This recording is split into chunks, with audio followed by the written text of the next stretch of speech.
lebih matematis, dan banyak juga culture shock kan dari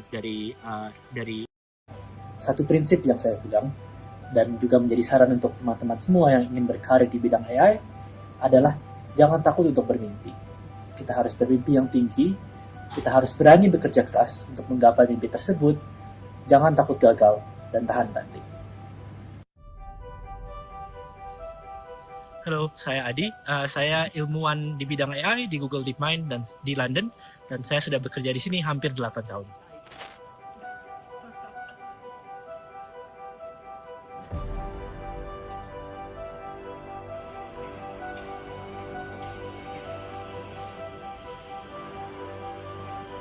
Jadi bidang saya adalah natural language processing. Itu gimana caranya AI bisa memproses bahasa manusia gitu. Jadi salah satu aplikasinya ya zaman sekarang ya aplikasinya itu adalah chatbot gitu. Jadi gimana caranya AI bisa menjawab pertanyaan manusia gitu. Kalau ada suatu hal yang manusia nggak ngerti, bisa nggak sih jelaskan konsep ini gitu. Nah itu AI bisa membantu kita akan menjelaskan konsep yang kita sebelumnya nggak ngerti.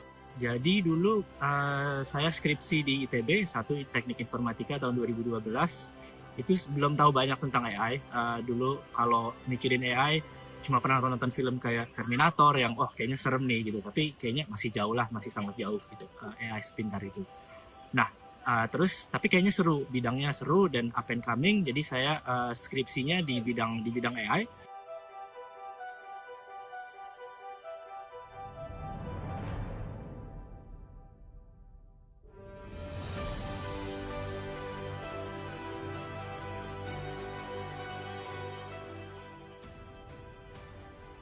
Di Oxford, di Carnegie Mellon, saya merasa pelajaran-pelajaran mereka jauh lebih susah dari yang saya S1 di ITB, lebih susah, lebih mendalam, lebih matematis, dan banyak juga culture shock kan dari belajar di mana kalau kuliah di sini cenderung lebih individual gitu. Semester pertama saya di Oxford, term pertama saya ada dua mata kuliah yang gagal, yang nggak lulus. Salah satunya adalah mata kuliah machine learning gitu. Jadi ya sempat mikir wah gimana ya, kayaknya susah banget nih machine learning. Tapi saya mikir kalau ya nggak apa-apa, namanya juga belajar dan ya jadi pakar machine learning pasti susah gitu. Namanya kan baru mulai belajar. Jadi saya memutuskan untuk tidak putus asa dan tetap ya udah nggak apa-apa. Gagal pertama, kita coba lagi next time. Terus ambil mata kuliah machine learning lagi dan yang berikutnya dapat nilai yang bagus gitu. Jadi ya justru emang perjuangannya berat tapi ya harus diniatkan dan ya nggak apa-apa dengan kegagalan. Dulu tahun 2012, 2013 itu awal-awal, jadi kan sekarang AI boom ya sekarang. Nah jadi model AI-nya itu sebenarnya itu udah dikembangkan dari tahun 2012, 2013 itu. Ini keren banget, ini revolusioner gitu kalau di bidang AI Deep Neural Network ini. Jadi saya mikir, wah ini sangat keren. Ini masa depan gitu. Saya nggak tahu masa depan AI ini akan datang kapan. Ternyata lebih cepat dari yang saya perkirakan. Tapi saya dari tahun 2013 itu udah tahu, ini masa depan. Saya harus jadi bagian dari masa depan AI ini.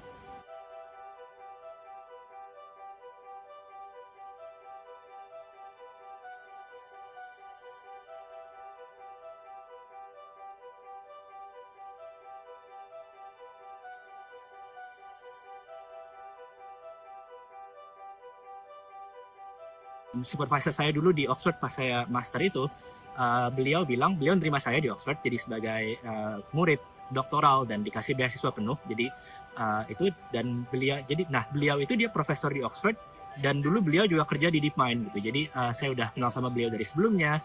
Kita udah pernah kerja sama, produktif, dan ya saya suka kerja dengan beliau suka kerja dengan saya. Nah jadi beliau ngasih kesempatan, gimana kalau bisa PhD di Oxford, doktoral di Oxford, sambil kerja di DeepMind.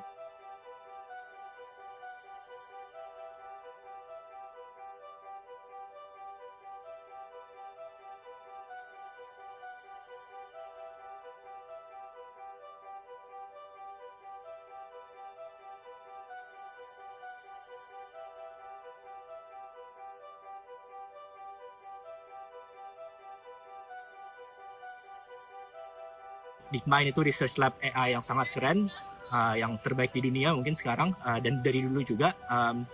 Dan saya ngerasa ini adalah kesempatan yang sangat langka gitu untuk gimana bisa doktor sambil kerja di research lab AI. Jadi nggak cuma belajar teorinya tapi juga aplikasinya gitu di DeepMind sekaligus dua-duanya.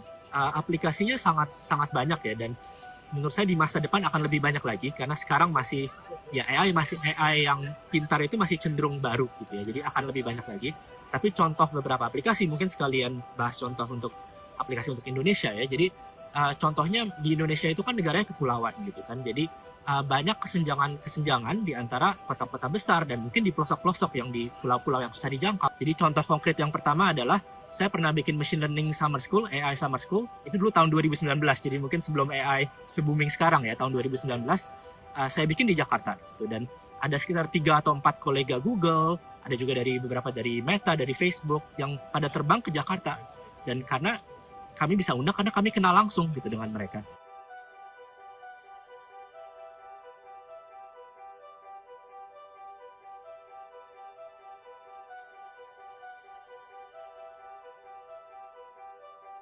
Chatbot.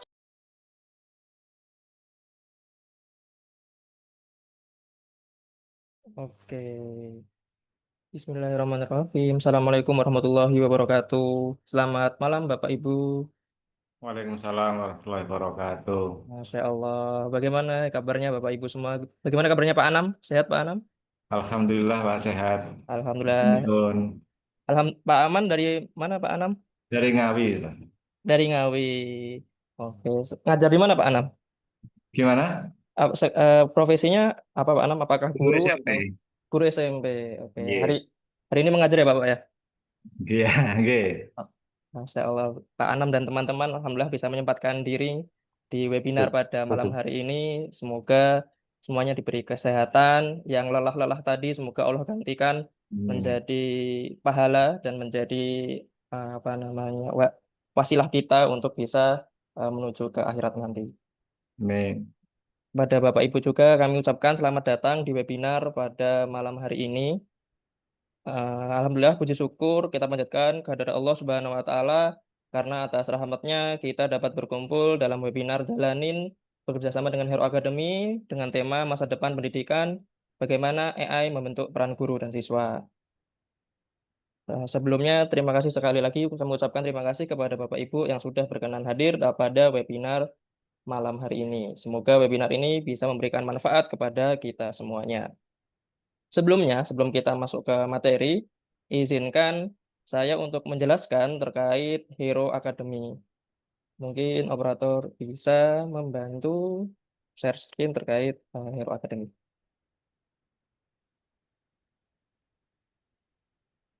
Jadi Hero Academy adalah wadah pembelajaran berbasis teknologi khususnya AI, coding, dan game development. Dan Hero Academy berkomitmen untuk membantu guru dan siswa menghadapi era pendidikan berbasis teknologi. Next, Mas.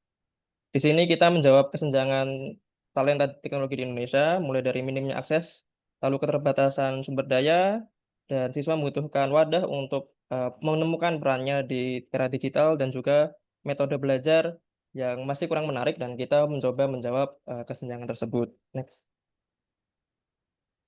Di sini kami menawarkan solusi yang berupa cutting edge kurikulum yang dimana kita membuat kurikulum di bidang AI, IoT, dan computer vision yang disusun khusus untuk pemula dan juga kita bisa adaptive hybrid model yang dimana kita bisa melakukan pembelajaran itu bisa daring, luring maupun hybrid seperti itu. Dan juga kita mendukung lingkungan belajar mulai dari SMP hingga SMA. Next. Berikut adalah produk dan layanan Hero Academy, mulai dari kelas ekstrakurikuler, lalu bimbingan lomba seperti OPSI, KIR, hingga perlombaan internasional. Begitu juga kita menyiapkan modul dan RPS untuk guru yang membutuhkannya, dan juga ada kelas online dan Hero Smart Camp. Next. Berikut adalah beberapa produk yang sudah kami launching. Hero Smart Camp ini buat peserta atau siswa yang ingin menggunakan waktu liburnya untuk belajar teknologi. Kami adakan kemarin di Batu dan mungkin di Desember ini kita akan adakan kembali. Seperti itu. Next. Berikut adalah rekam jejak kami. Kami juga sudah meluncurkan program beasiswa dan berambasador, lalu kelas offline gratis dan juga Hero Webinar Series Dan ini salah satu kegiatan Hero Webinar Series dari Hero Academy. Selanjutnya, di sini ada penawaran khusus untuk Bapak Ibu guru yang ada di webinar kali ini. Kami menawarkan pelatihan maupun workshop gratis di sekolah. Jika berminat dapat menghubungi atau mengklik link yang kami berikan. Bisa dibantu operator di kolom chat maupun di grup WhatsApp. Sehingga tujuan kami dapat membantu sekolah mengadopsi kurikulum, membangun budaya teknologi Islam sejak SMP, dan menjadikan sekolah sebagai pionir sekolah teknologi di Malang. Next. Di sini ada Hero Teacher, yang dimana program ini memberikan rencana pembelajaran semester RPS, konten pembelajaran, dan LKPD digital maupun cetak.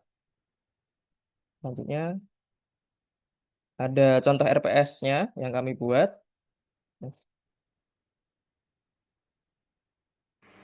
Dan ini adalah konten yang kami buat.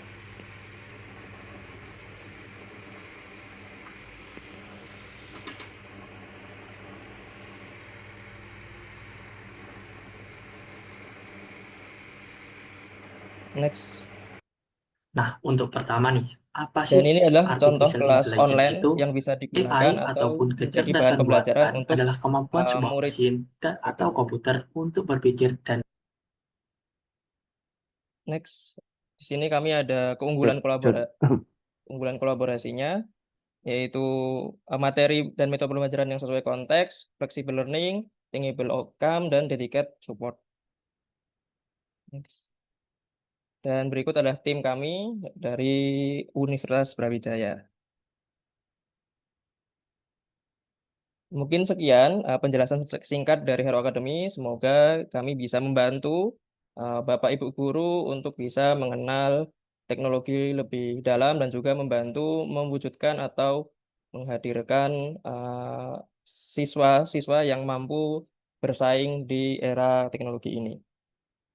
Oke, selanjutnya kami ulang lagi sebagai bentuk apresiasi kepada Bapak Ibu guru, kami membuka kesempatan kerjasama dengan sekolah-sekolah untuk mengadakan pelatihan guru dan workshop untuk siswa secara gratis dan bisa diklik link yang sudah kami berikan.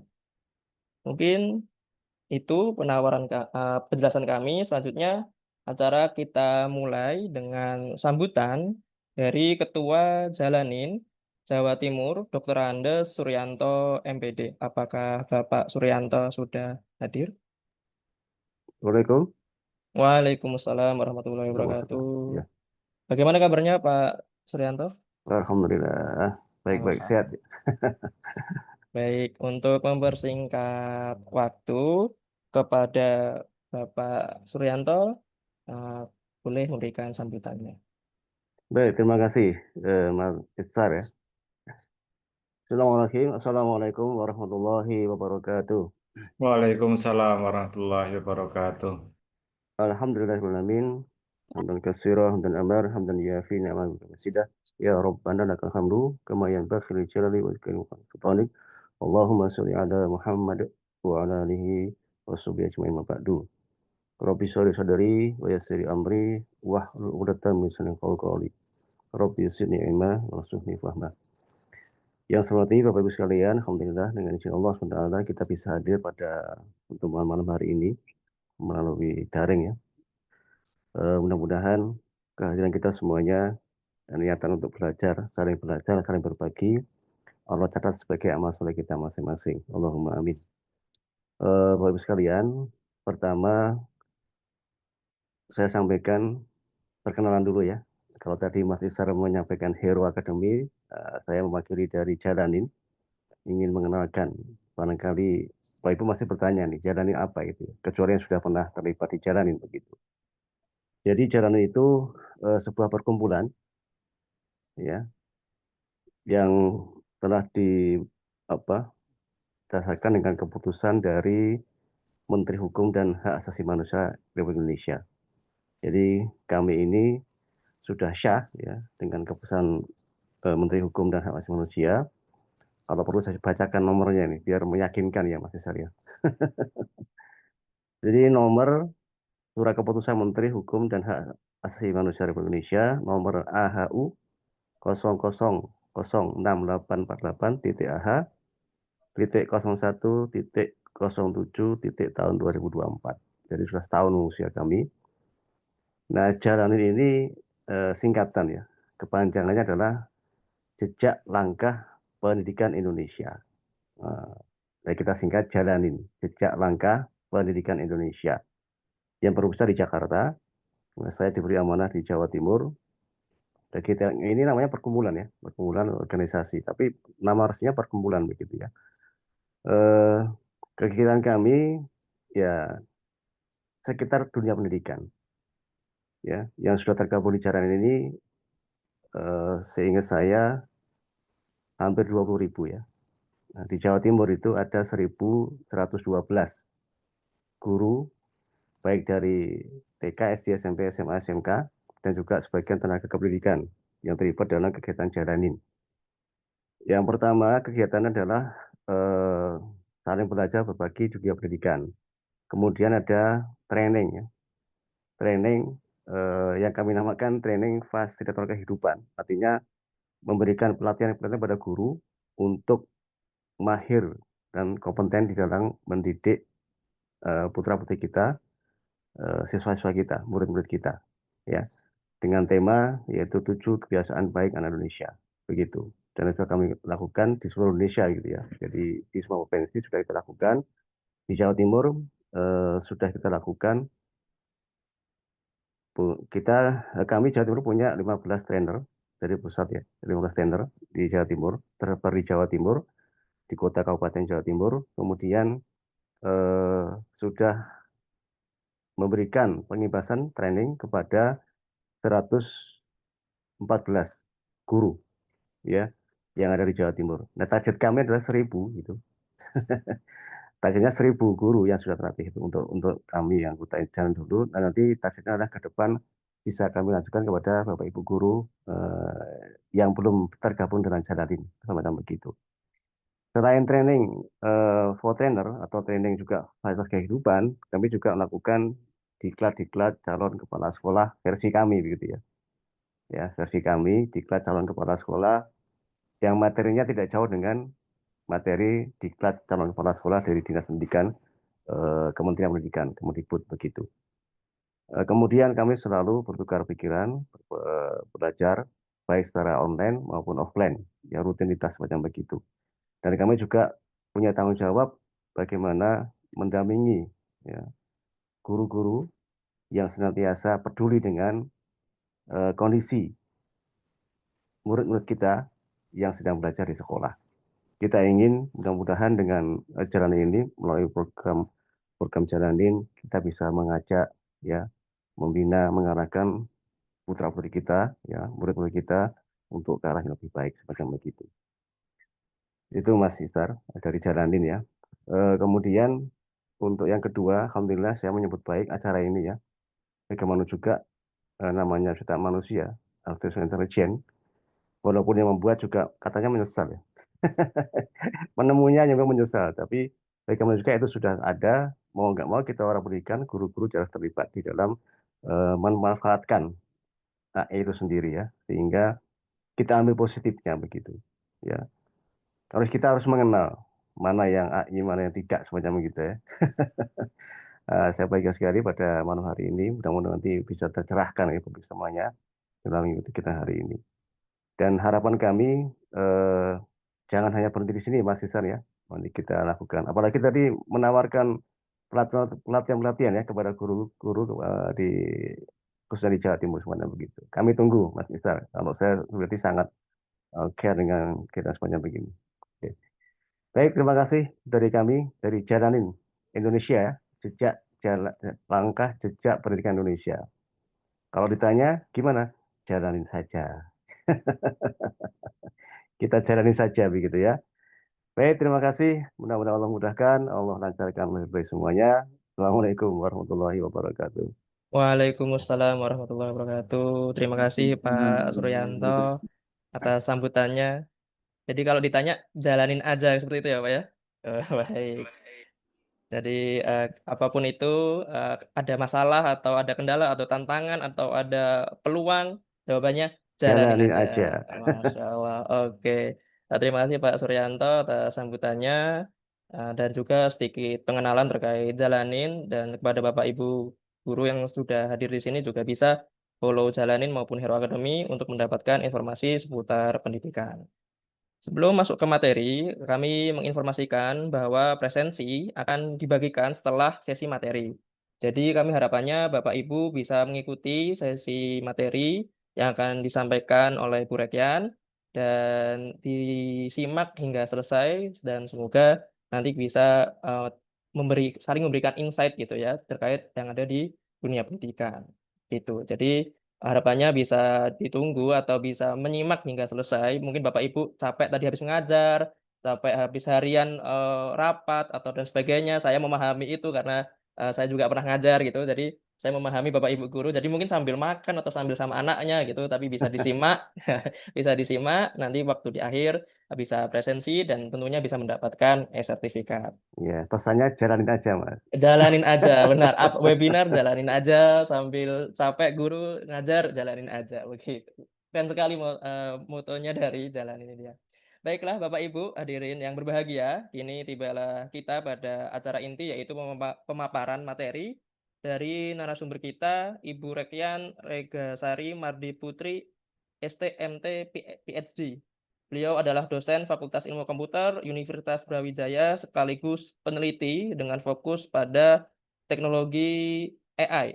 Ibu Rekyan menempuh studi doktoralnya di National Central University Taiwan dengan riset tentang driver pattern recognition.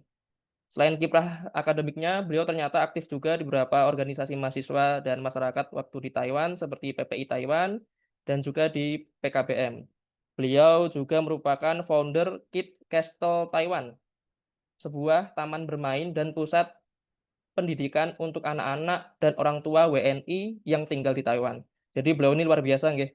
Di Taiwan sambil belajar ternyata juga mendirikan founder Kid Castle, yaitu taman bermain dan pendidikan bagi anak-anak WNI yang ada di Taiwan. Luar biasa, dan mungkin kita nanti sedikit mendengarkan insight dari beliau untuk menjadi motivasi kita juga semua.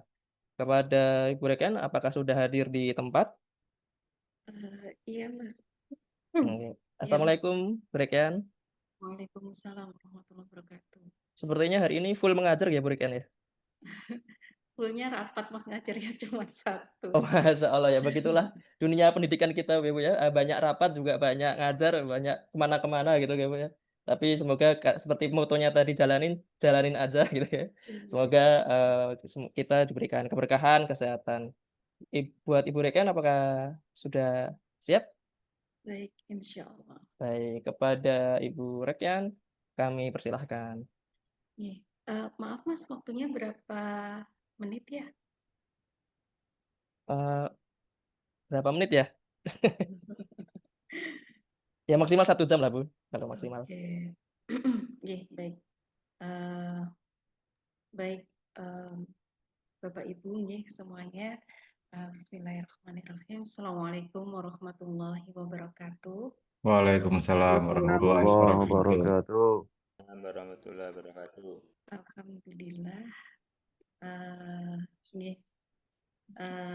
Ini saya agak grogi nih berhadapan dengan para bapak dan ibu guru, ustadz dan ustadzah.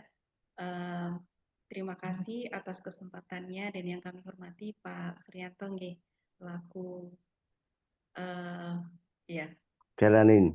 ya selaku yang harusnya jalanin gitu ya, yang jalan-jalan. Alhamdulillah, syukur dari Allah Subhanahu wa taala yang telah melimpahkan nikmatnya ya kepada kita, sehingga pada malam hari ini kita bisa bersama-sama bersua walaupun dengan di dunia maya begitu ya. Dan Bapak Ibu guru semua, jujur memang intinya kalau bertemu dengan para guru itu adalah pasti semua orang yang saya hormati, karena kedua orang tua saya adalah juga guru, saya sendiri adalah guru juga begitu ya. Ini tadi saya juga ada mengenali beberapa nama begitu ya. ya ada Bu Zunaita ya, sepertinya dulu teman di ITS ini malah dari informatika apa komputer atau sistem informasi ya. Saya lupa ada SMP Pujon tadi siapa ya? Insya Allah ada nama teman. Jadi saya juga memang pernah mengajar. Mungkin kalau saya kemudian lanjut mengajar, saya akan tergabung di jalanin juga begitu Pak Suryanto. Jadi saya dulu pernah mengajar di SDIT Bina Insan Cendekia Pasuruan. Kemudian di Ibnu Hajar juga Batu, Ibnu Hajar Batu. Jadi dan kalau barangkali beberapa teman-teman yang di ini ya dulu pernah mengenal kami dulu sering mengisi di sekolah-sekolah juga dari Kualita Pendidikan Indonesia atau mungkin dulunya Konsorsium Pendidikan Islam, begitu saya juga tergabung di sana. Dan senang sekali ketika kemarin Mas Iksan memberikan kesempatan untuk bertemu dengan Bapak Ibu di Jalanin gitu ya.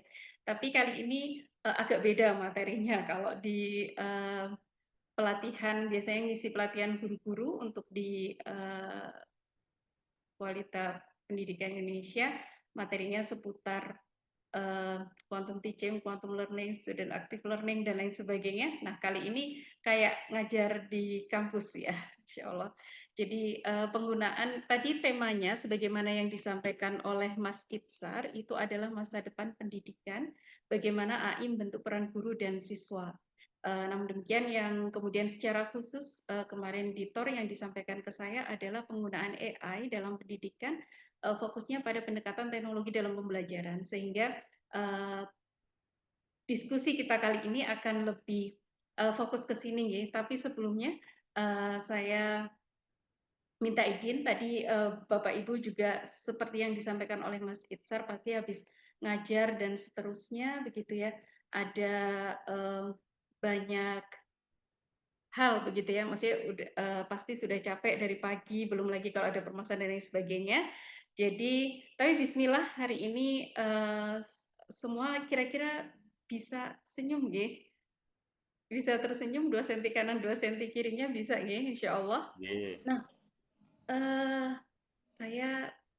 saya banyak main angka nih karena memang agak sering ngajarnya di matematikaan begitu ya. Kira-kira kalau semangatnya pada malam hari ini di angka 0 sampai 10 seberapa nggih? Boleh ditulis di oh, suaranya kurang besar nggih. Boleh, apakah sekarang sudah cukup? Nggih. Baik, mohon maaf. Boleh ditulis di kolom chat kira-kira semangatnya ya. Saya yakin kalau fisik pasti sudah lelah luar biasa, tapi memang luar biasa panjenengan semua. Semangatnya kira-kira dari 0 sampai 10 berapa nih? Boleh dituliskan? Waduh, 1000 itu masih besar. Ya, Masya Allah. Oh, Bu Sumilah tadi nama yang saya cari. Masya Allah, Bu Sumilah. 8, 9, 9, 10. Masya Allah, memang luar biasa ya guru-guru Indonesia. Masya Allah, terima kasih. Terima kasih. Baik. Kalau gitu tanpa berpanjang kata karena sudah sangat semangat sekali, saya langsung masuk di sini.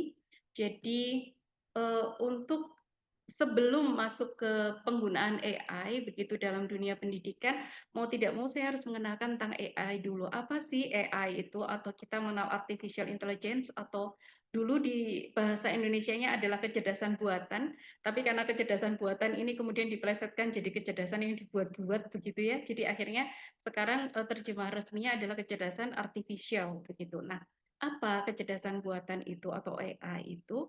Sebenarnya Bapak Ibu semuanya saya yakin sudah sering berinteraksi ya dengan AI, sering menggunakan ini misalkan kayak informasi-informasi yang hoax dan lain sebagainya. Atau ini ya, misalkan dari mulai apa nih yang di sebelah kiri jenengan kalau nyetir begitu ya setiap hari sudah menggunakan begitu kan untuk mencari rute terpendek dan lain sebagainya. Terus ini misalkan kita foto sebuah objek kemudian kita akan kemudian mengetahui ya tanda-tanda di sekelilingnya rute atau rekomendasi kadang bahkan sekarang jangankan dari riwayat pencarian kita ya, dari apa yang sering kita katakan atau misalkan kita ngobrol di grup apa nih, nah kemudian biasanya rekomendasi misalnya ngobrol di grup tentang baju gitu ya kalau ibu-ibu misalkan. Nah, nanti biasanya akan muncul sudah rekomendasi-rekomendasi atau ini boot juga sudah sering digunakan karena toko-toko juga banyak yang menggunakan boot ya untuk melayani kita, termasuk kalau di WhatsApp kita juga mengenal ada Mbak Meta begitu yang melayani kita dan lain sebagainya. Jadi mau nggak mau seperti yang tadi disampaikan oleh Pak Suryanto ya, mau nggak mau di era sekarang tuh memang ya ini harus kita hadapi begitu loh. Karena memang perkembangan AI ini sudah luar biasa. Saya mempelajari AI awal sebenarnya belum terlalu lama ya, sekitar 2008. Kalau saya kuliah di akhir-akhir kuliah S1 maksud saya saat itu masih belum ke AI ya, maksudnya masih karena internet saja juga baru awal-awal masuk begitu. Tapi 2008 ketika kuliah S2 itu memang sudah ke kecerdasan artifisial begitu dan perkembangannya kemudian memang sangat luar biasa sekali. Nah, sehingga memang ini secara umum, ini tidak kuliahnya, ini kayak kuliah karena ada pengertian ya. Jadi memang merupakan cabang ilmu komputer, karena ilmu komputer itu luas banget. Salah satunya kemudian perkembangannya di AI ini, yang kemudian fokusnya pada pengembangan sistem atau mesin yang mampu melakukan tugas-tugas yang biasanya memerlukan kecerdasan manusia. Kalau panjenengan pernah saya lupa lagi judul filmnya, yang dikatakan sebagai bapak AI itu salah satunya adalah Alan Turing, ada filmnya tentang Alan Turing ini. Nah, beliau mengembangkan AI ini berangkat dari satu pertanyaan sederhana. Satu pertanyaan, yaitu apakah mesin itu bisa berpikir seperti manusia? Begitu.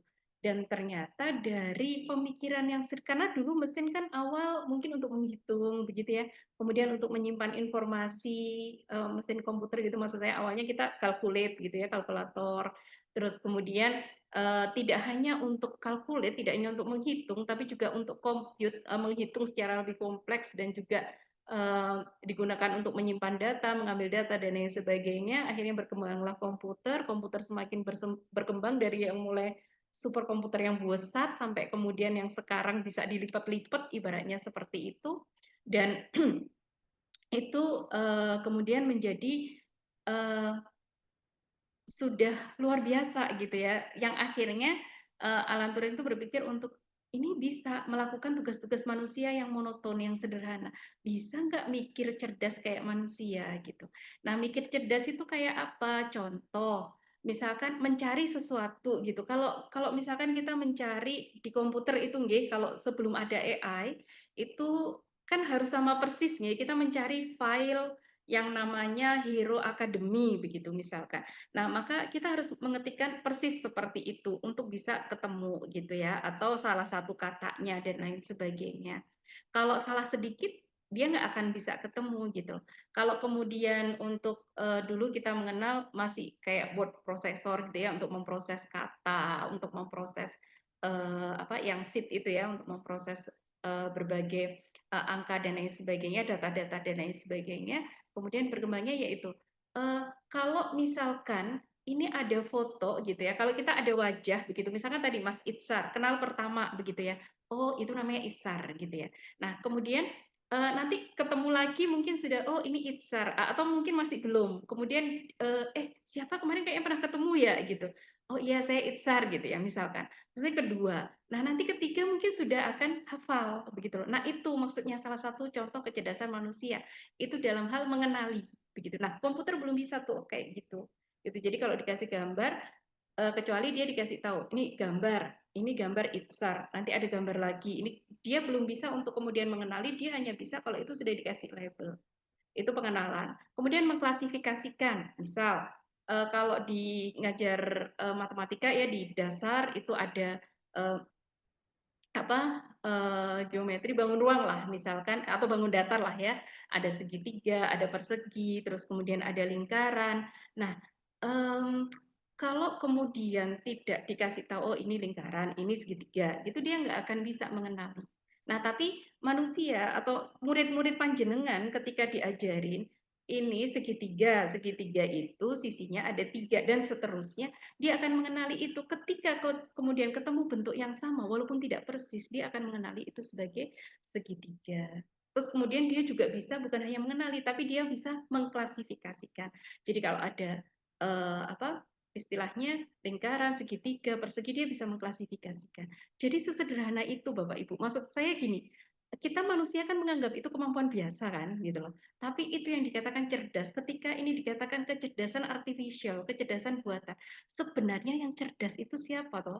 Yang cerdas itu kan manusianya. Manusia yang kemudian memang kecerdasan manusia ini yang mau diadopsi supaya mesin bisa melakukan hal yang sama begitu. Jadi pada dasarnya seperti itu dan perkembangannya sebagaimana kita sudah tahu di healthcare ya di untuk kesehatan begitu.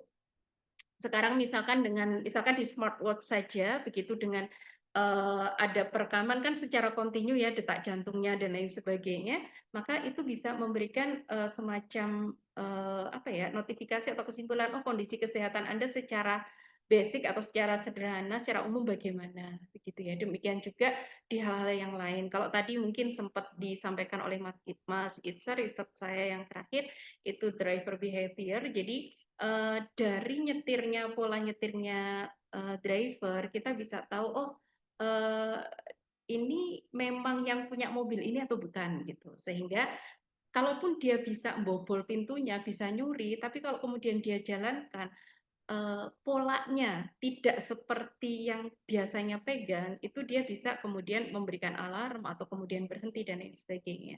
Demikian juga kalau misalkan untuk mengenali, misalkan kan kadang ngantuk tapi dipaksakan begitu ya. Nah, nanti untuk mengenali, ini kalau sudah agak zigzag begitu ini berarti ngantuk. Nah, nanti bisa ada alarmnya dan lain sebagainya.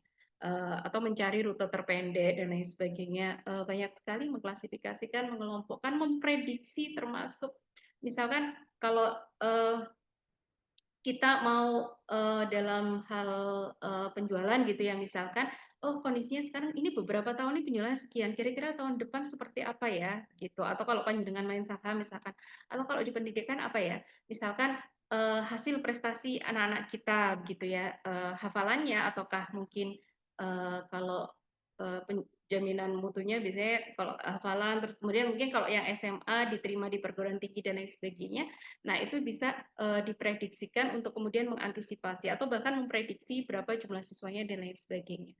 Nah, jadi AI itu bekerjanya adalah ada data latih, sebenarnya mirip dengan yang tadi dilakukan oleh manusia. Kalau gampangannya memahaminya adalah mengingat kita dari mulai kita kecil, atau ketika panjenengan Bapak Ibu yang punya putra dan putri, ketika mengajarkan kepada anak-anak, ini contohnya hewan ya, misalkan untuk komputer kita ajarkan untuk mengenali hewan, maksudnya ini hewan apa gitu.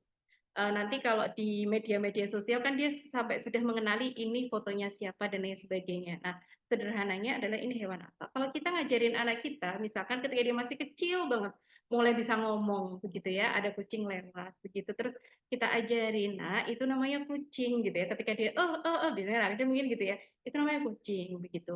Nah, 2-3 kali ketika itu lewat dia sudah bisa ngomong, dia akan bilang kucing gitu ya, atau mungkin meong gitu ya dan lain sebagainya. Nah, ketika yang dikenalkan ke putra-putri kita ini masih hanya kucing,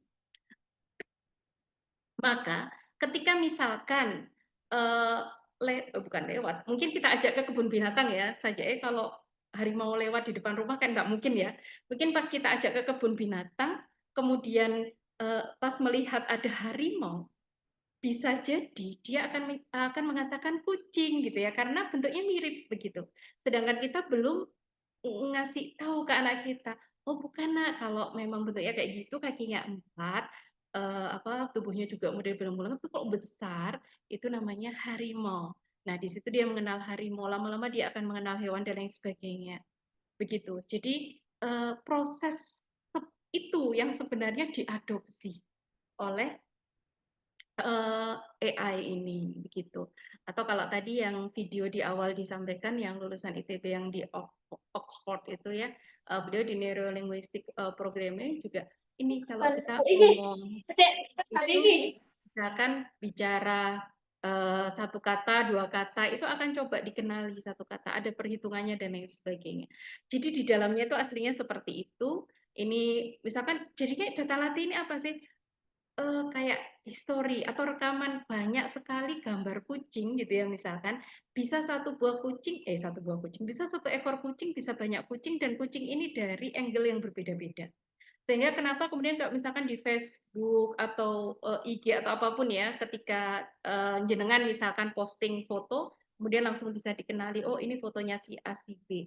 Karena dia udah punya data latihnya dari postingan-postingan sebelumnya gitu. Jadi ini di, data kucing dengan berbagai pose, berbagai angle dilatih sehingga dia kemudian akan mengenali, oh yang ini tuh kucing A, kucing B dan lain sebagainya, yang itu kemudian hasil pembelajaran ini menjadi model. Sehingga nanti ketika dimasukkan, ini misalkan data latihnya semua binatang nggih, misalkan nanti dimasukkan ada binatang baru pun begitu, maksudnya yang fotonya belum pernah dilatihkan di sini, dia sudah akan bisa mengenali. Nah, mengenai proses di dalamnya itu seperti apa tentunya tidak kita sampaikan di sini ya. Itu kalau kuliah, kalau pelajaran tentang AI, maka saya ngajarnya di situ gitu. Jadi ya apa caranya dia? Oh, kalau ini anjing, oh kalau ini kucing, oh ini kucing A, oh ini kucing B.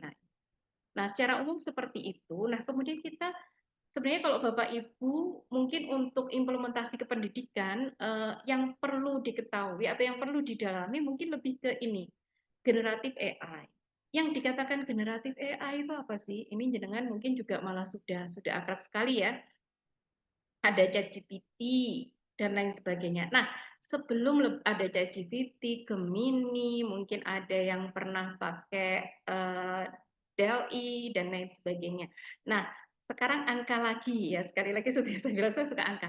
Bapak Ibu, kalau dibuat skala 0 sampai 10, kira-kira apa ya? Kedekatan Bapak Ibu dengan AI, maksudnya dengan AI, dengan generatif AI, itu seberapa? Seberapa Bapak Ibu sering atau familiar menggunakan generatif AI semacam ChatGPT, Gemini dan lain sebagainya? Monggo. 7. Wah, ini sudah 7 Bu Kemala. Pak Mubarok 2, 8. Ini kalau sudah 8, 9, 10 kayaknya sudah selesai ya materinya. 5, 6, 7, 6, 5. Oke, baik. Oh, Masya Allah. 7 dan lain sebagainya. Ternyata lumayan sudah familiar ya. Boleh saya tahu, boleh on mic, boleh juga dituliskan, kira-kira biasanya menggunakan untuk apa aja nih? Monggo, silakan. Salah satu, salah dua, jadi 8. Salah satu saja. Salah satu, boleh yang 7, 5. Ini udah besar-besar semua. Oh, RPP, bikin soal. Masya Allah. Oh, brainstorming, soal KSP, soal ya, rata-rata soal ya. Apalagi kalau soalnya, apa namanya itu, multiple choice gitu ya, nggak usah ngoreksi pisan gitu kan, lebih mudah. Ada lagi mau menyampaikan hiking soal, bahasanya hiking ya, nyari soal yang hot soalnya ya, yang high order thinking. Oke, soal, kebanyakan soal nih, cukup banyak yang di soal. Baik. Saya rasa kalau dari sini berarti, Bapak Ibu sudah sangat mengenal dan memang tadi sengaja di awal saya masih memberikan materi AI-nya dulu supaya Bapak Ibu, memahami. Maksud saya kalau teman-teman yang kemudian belajar, maksudnya di teknik komputer atau informatika, oh bikin kalimat dalam blog, nyari ini nggih, nyari caption gitu. Saya foto ini caption-nya apa gitu ya misalkan atau buat, pembelajaran anak-anak misalkan ini apa dan lain sebagainya, oke referensi gambar. Sudah cukup, bervariasi saya rasa ya, referensi gambar untuk guru, animasi, bahkan bikin video juga bisa nggih kalau panjenengan bikin membuat video pembelajaran. Nah, tapi mungkin kadang waktunya nggih yang, kemudian untuk membuat tadi, tidak bisa yang, didalami banget dan di sini ya skenario pembelajaran ya tadi dari RPP ke skenarionya. Itu, tadi di Hero Academy juga sudah akan menyiapkan ya. Jadi, monggo tadi kesempatan yang ada bisa digunakan. Oke, buat PPT berarti sudah ahli-ahli ini Mas Iqbal ya. Skenario pembelajaran buat PPT sesuai narasi pembelajaran. Karena saya rasa kalau untuk bidang pendidikan yang bisa kita lakukan, maksudnya di sini di generatif AI-nya. Nah, kalau tentang, istilahnya kalau untuk, AI-nya sendiri itu memang untuk orang-orang yang mempelajari di situ ya, di teknik informatika kayak kami di Filkom dan lain sebagainya. Justru tugas kami, Mas Iksar juga yang merupakan alumni kami, nanti juga akan mengembangkan generatif AI ya, semoga yang lebih pas dan sesuai untuk pembelajaran misalkan di SD IT Panjenengan sesuai dengan muatan lokalnya dan lain sebagainya. Mungkin bisa jadi seperti itu. Baik, kalau gitu selanjutnya bisa saya sampaikan dengan cepat saja. Ini saya lewati nggih, berarti contohnya salah satunya Gemini itu bisa kita untuk ketika kita search dulu di Google itu ya hanya ngasih tahu ada beberapa sumber yang memuat tentang AI gitu misalnya katanya AI. Kalau sekarang sudah ada AI overview-nya yang memang dia merangkum dari banyak. Jadi generatif AI itu apa sih? Jadi generatif AI itu sebenarnya kayak boleh saya bilang aplikasi AI yang sudah siap pakai gitu, yang penjenengan bisa pakai. Karena jadi dia tadi kalau ini tadi kan sampai model nih. Nah ini, jadi ini kita sudah kasih model yang sudah di training. Jenengan tidak perlu melakukan ini semua, sudah dikasih model yang bisa langsung panjenengan gunakan. Nah tadi kalau tadi misalkan masalah mengenali kucing tadi ya, kalau datanya itu sedikit. Ini saya mau memberikan analogi untuk bisa membuat generatif AI yang panjenengan pakai itu bisa lebih optimal sesuai dengan sekolah panjenengan dan lain sebagainya. Jadi misalkan kucing tadi ya, misalkan datanya sedikit, kira-kira kemampuan modelnya tadi untuk mengenali ini kucing atau bukan dan lain sebagainya itu kira-kira tinggi atau rendah kemampuannya kalau data kucingnya sedikit? Boleh ditulis di sini biar nggak ngantuk gitu Bapak Ibu. Tapi kalau yang masih sambil lain-lain monggo. Saya di PKBM tadi yang disebutkan. Betul, betul. Masya Allah, luar biasa. Oke, betul. Jadi seperti itu. Dia akan rendah. Nah, sama dengan kayak gini Bu. Kalau mungkin panjenengan ini ya, kalau dulu orang Jawa begitu sering ini kan, ojo, nek nyapu, ojo, sing resi, jangan apa istilahnya, intinya yang bersih, jangan pokoknya masih ada yang kotor, nanti apa? Suaminya brewok begitu ya, misalkan. Atau ada keyakinan-keyakinan, oh kalau orang desa itu nggak boleh menikah dengan orang desa sana. Kalau rumahnya ngadep ke sana nggak boleh menikah dengan orang ngadep ke sana. Kalau anak nomor sekian nggak boleh menikah dengan nomor sekian karena nanti jatuhnya misalkan jatuhnya jelek gitu ya misalkan. Nah ini sebenarnya kalau kemudian kita mempelajari AI ini jatuhnya kita jadi paham, oh mungkin sebenarnya orang-orang tua kita dulu itu niteni gitu. Memang ilmunya manusia kan niteni ya, niteni. Oh ini ada anak yang nyapunya nggak bersih, terus ternyata suaminya brewok gitu. Misalkan seperti itu. Nah, cuma data latihnya belum banyak. Data latihnya belum menyeluruh, tapi sudah langsung diambil kesimpulan gitu sehingga hasilnya yaitu jadinya apa kalau bukan beneran itu jadi kok saya kehilangan kata ya sesuatu yang diyakini tapi itu aslinya tidak terbukti secara ilmiah dan lain sebagainya. Betul, terima kasih Mas Ista. Mitos gitu ya. Mitos itu karena kalau saya bilang karena data latihnya kurang banyak. Nah, selain kurang banyak, kadang data latihnya kurang pas. Nah, generatif AI itu kan dia sudah kalau istilah di ininya pretend ya, sudah dilatih dulu, sudah dapat model. Jangan tinggal menggunakan. Nah, misal membuat RPP yang kalau memang secara umum RPP ya udah seluruh Indonesia sama kan dia ngambilnya dari data-data yang ada di internet kan. Nah kalau itu memang sama ya nggak masalah mungkin hasilnya akan bagus.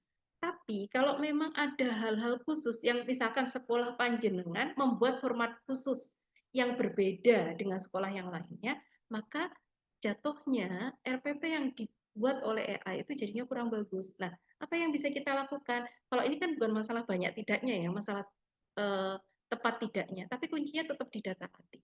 Selain data latihnya banyak, ternyata oh data latihnya kurang spesifik gitu, atau mungkin bukan data latihnya, prompt-nya gitu ya. Nah, tapi sekarang AI, kalau oke nanti kita akan bicara prompt ya. prompt-nya, tapi bisa juga dari sisi tadi kurang spesifik. Dan sekarang memang perkembangannya luar biasa ya. Generative AI ini sekarang sudah menyediakan, bahkan yang versi free pun sudah menyediakan kalau kita mau upload dokumen kita. Jadi misalkan saya nih di kampus ya, karena misalkan anak-anak sering tanya, oh mekanisme untuk apa istilahnya daftar PKL itu sampai dapat pembimbing seperti apa gitu kan, harus baca buku pedoman akademik. Nah, saya bisa upload saja di situ gitu ya. Terus kemudian nanti ketika ada pertanyaan, saya tinggal tuliskan pertanyaannya dan dia bisa menjawab sesuai dengan aturan yang di sekolah kita gitu. Atau tadi misalkan RPP-nya sesuai dengan di format kita. Jadi diperhatikan itu juga nantinya ketika menggunakan generatif AI. Nah ini jadi intinya walaupun masukannya kucing begini kemudian jadi berbaring atau dari angel yang berbeda, dia tetap akan bisa. Jadi menghasilkan konten baru sebagai respon terhadap permintaan. Permintaan inilah yang disebut prompt gitu ya. Prompt itu sebenarnya permintaan kita. Ini kayaknya terlalu banyak ngomong ya. Jadi secara umum sebenarnya generatif AI ini kalau secara AI ini di sini. Kemudian metode, kemudian untuk bisa menghasilkan model yang bisa cerdas, maka itu kemudian ada machine learning berbasis pembelajaran. Berarti ada dong AI yang tidak berbasis pembelajaran, ada. Jadi dia berbasisnya knowledge. Ini seperti sistem pakar, sistem pendukung putusan dan sebagainya banyak yang berbasis knowledge. Pengetahuan ngaten nggih, bukan dilatih. Nah, ini kalau dilatih ini kemudian memang menjadi semakin berkembang karena ibaratnya kita nggak perlu ngasih algoritma, ngasih instruksi yang ribet-ribet. Intinya perintahnya hanya kamu pelajarono ini gitu ya, perintahnya ke komputer ya, kamu pelajarono ini dengan metode seperti ini. Hanya begitu saja untuk kemudian mengambil kesimpulan. Kemudian itu berkembang lagi karena data itu kan banyak ya, kadang yang perlu dilatih memang datanya besar sekali dan kadang perlu kalau kemudian kita pakai mesin learning biasa itu jadi lambat, lama, tidak bisa dijalankan barengan untuk trainingnya, maka kemudian muncul deep learning. Nah, generative AI itu kemudian dia mengembangkan arsitektur tertentu untuk deep learning dengan kebutuhan tertentu. Karena itu aplikasi generatif AI yang ada itu biasanya punya kekhasan sendiri-sendiri kan. Karena memang dia dicipta untuk itu, sama kayak kita kan manusia kan dicipta ada tujuannya.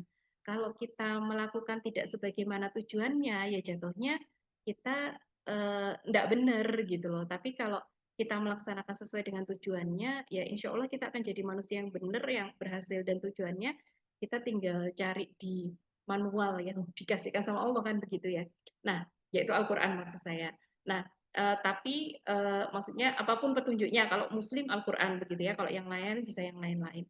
Nah, ini juga demikian. Jadi misalkan yang untuk teks ChatGPT akan lebih ke teks, apakah nggak bisa untuk gambar? Bisa, akan tetapi mungkin tidak sebagus kalau dengan DALL-E yang memang dicipta untuk mengolah yang gambar begitu dan lain sebagainya ya. Ini kalau ininya banyak nggih, bermacam-macam. Ini hanya contohnya saja. Ini ada Gemini, ada DeepSeek dan lain sebagainya. Untuk kode itu masih untuk coding, untuk memprogram begitu ya. Video itu juga banyak, DLI juga punya yang untuk video, bisa juga untuk video dan lain sebagainya. Jadi intinya itu sudah siap pakai, itu kalau istilah yang biasanya saya gunakan. Nah, jadi bisa buat apa saja, macam-macam. Panjenengan tadi membuat produknya apa? Tadi yang sudah jenengan lakukan, RPP, skenario pembelajaran, soal gitu ya, bisa buat video, musik, karya seni dan lain sebagainya. Juga untuk pengembangan chatbot, untuk diskusi. Jenengan juga bisa misalkan nanti bisa coba request ke Hero Academy begitu ya, untuk membuat chatbot khusus yang memang spesifik bisa melayani pertanyaan-pertanyaan dari murid-murid panjenengan gitu ya. Sehingga karena guru tugasnya kan banyak ya, misalkan seperti itu. Ya, secara umum kurang lebih seperti ini. Nah, gimana generatif AI? Jadi saya sudah spesifikkan yang akan membantu kita generatif AI, karena tentunya kita tidak bisa minta dari guru-guru kecuali yang basicnya ilmu komputer ya dan sebagainya untuk kemudian membuat AI dari awal kan.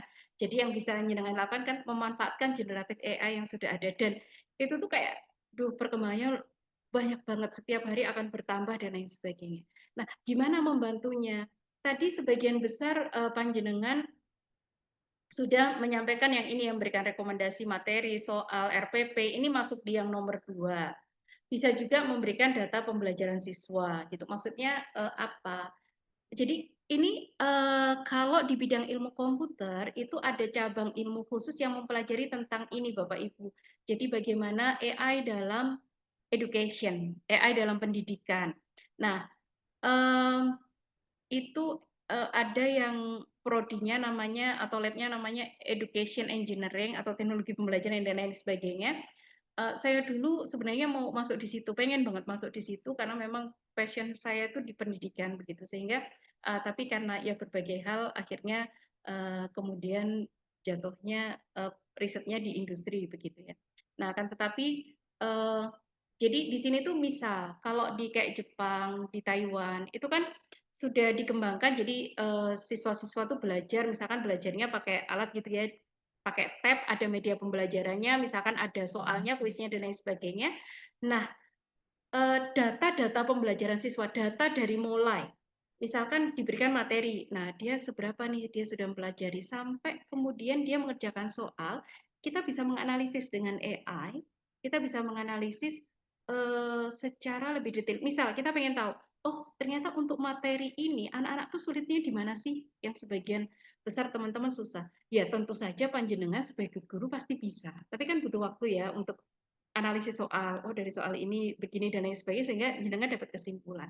Nah dengan AI ini kan bisa membantu nih untuk seperti itu. Kemudian tadi materi soal, kemudian proses administrasi untuk otomatisasi tentu sangat membantu.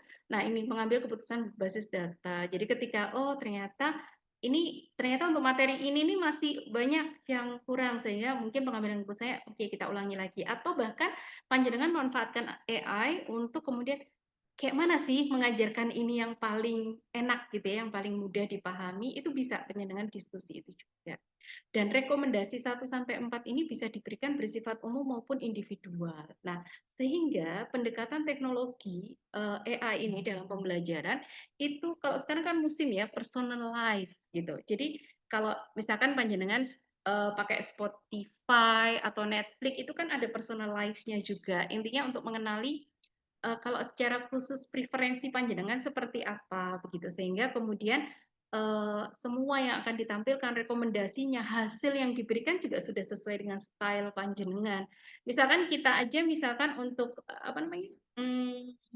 ini misalkan desain PPT pasti sukanya juga beda-beda yang ada yang suka ramai, ada yang suka lucu-lucu, ada yang suka minimalis dan lain sebagainya. Nah, personalize itu akan ke arah sana. Nah, kalau saya nggak tahu sekarang kurikulumnya bagaimana. Kalau dulu kurikulum Merdeka itu kan kita perlu memetakan dulu ya anak ini ininya kemana. Nah, personalized learning ini akan sangat membantu. Cuman memang ini lebih advance lagi nggih dari yang tadi sudah panjenengan lakukan untuk mencari soal dan lain sebagainya. Tapi secara umum, misalkan panjenengan ingin memberikan soal untuk anak tertentu begitu ya dengan kondisi tertentu, saya rasa tetap bisa secara umum untuk tapi dengan prompt-nya yang lebih detail saja. Kemudian ini intelligent tutoring system, automated assessment, chatbot pendidikan, learning analytics tadi yang baru saya sampaikan ini saya jelaskan satu persatu secara singkat. Jadi personalized ini akhirnya memang pembelajaran yang kita berikan bisa menyesuaikan kebutuhan masing-masing siswa. Jadi kayak ini contohkan masing-masing berbeda tapi dapat hasil yang sama. Jujur ketika tahu ini ya personalized learning, saya jadi ingat dulu ketika saya ngajar, saya di BIC itu ngajar SD, itu memang pernah saya akhirnya untuk pembelajarannya sempat saya kelompokkan begitu, tapi mereka nggak tahu kelompoknya seperti apa ya. Jadi maksudnya yang ini yang memang masih untuk mata pelajaran ini masih perlu di-push begitu ya, masih perlu ditingkatkan lagi, ini yang bisa di-scale up, ini yang tengah-tengah yang ya bisa insya Allah ditingkatkan lagi begitu. Dan soal-soalnya juga saya sesuaikan, tapi capek. Maksudnya karena harus beda-beda ya. Tapi dulu supaya nggak personalized banget, saya cuma bagi jadi 3. Tapi kalau benar-benar personalized kan luar biasa ya per anak begitu. Tapi hasilnya memang luar biasa kalau menurut saya. Maksudnya ada anak-anak yang sebelumnya sangat tidak pede, dia bisa matematika itu bisa sangat pede karena dia bisa dapat 100 karena soalnya berbeda. Tapi itu perlu pemahaman dulu ya, tidak langsung begitu, perlu pemahaman ke anak-anaknya. Nah, ini kalau secara learning center itu sudah banyak ya yang melakukan itu dengan Coursera, mungkin menyenangkan juga sudah mengikuti ya Coursera Khan Academy begitu yang apa dari India ya. Kemudian meningkatkan motivasi ya itu tadi ternyata yang saya rasakan dengan walaupun semi personalized yang waktu itu saya lakukan secara manual karena masih tahun 2004-an lah ya, ya sekitar 2000 gitu. Itu ternyata memang sangat meningkatkan motivasi dan hasil belajar begitu. Nah, apalagi kalau ini kita sudah dibantu begitu dengan AI. Nah, nanti silakan kalau memang mau pengen yang bisa seperti itu nanti ini ya apa bisa ke Hero Academy. Nanti teman-teman Hero Academy akan mencoba. Tapi jangan boleh kalau misalkan mau lihat-lihat begitu ya di Coursera kan Academy. Dan insya Allah Hero Academy ini nanti juga tidak akan kalah ya dengan ini begitu ya kan akademi dan lain sebagainya. Kemudian juga intelligent tutoring system. Jadi ini sebenarnya bukan menggantikan tapi untuk membantu karena kadang materi itu begitu banyak kita perlu apalagi untuk SMP SMA barangkali ya perlu memilah untuk mana yang memang harus saya jelaskan harus kayak diulang-ulang atau itu yang sifatnya kalau di taksonominya cukup mengetahui, mengingat, memahami yang itu bisa kita pakai bantuan ini. Jadi nanti masing-masing siswa, kemudian dia dengan di intelligent tutoring sistemnya ini dia misalkan mau belajar apa dan lain sebagainya dan intelligent tutoring systemnya itu berdasarkan kurikulum juga dari ilmunya human tutor juga begitu.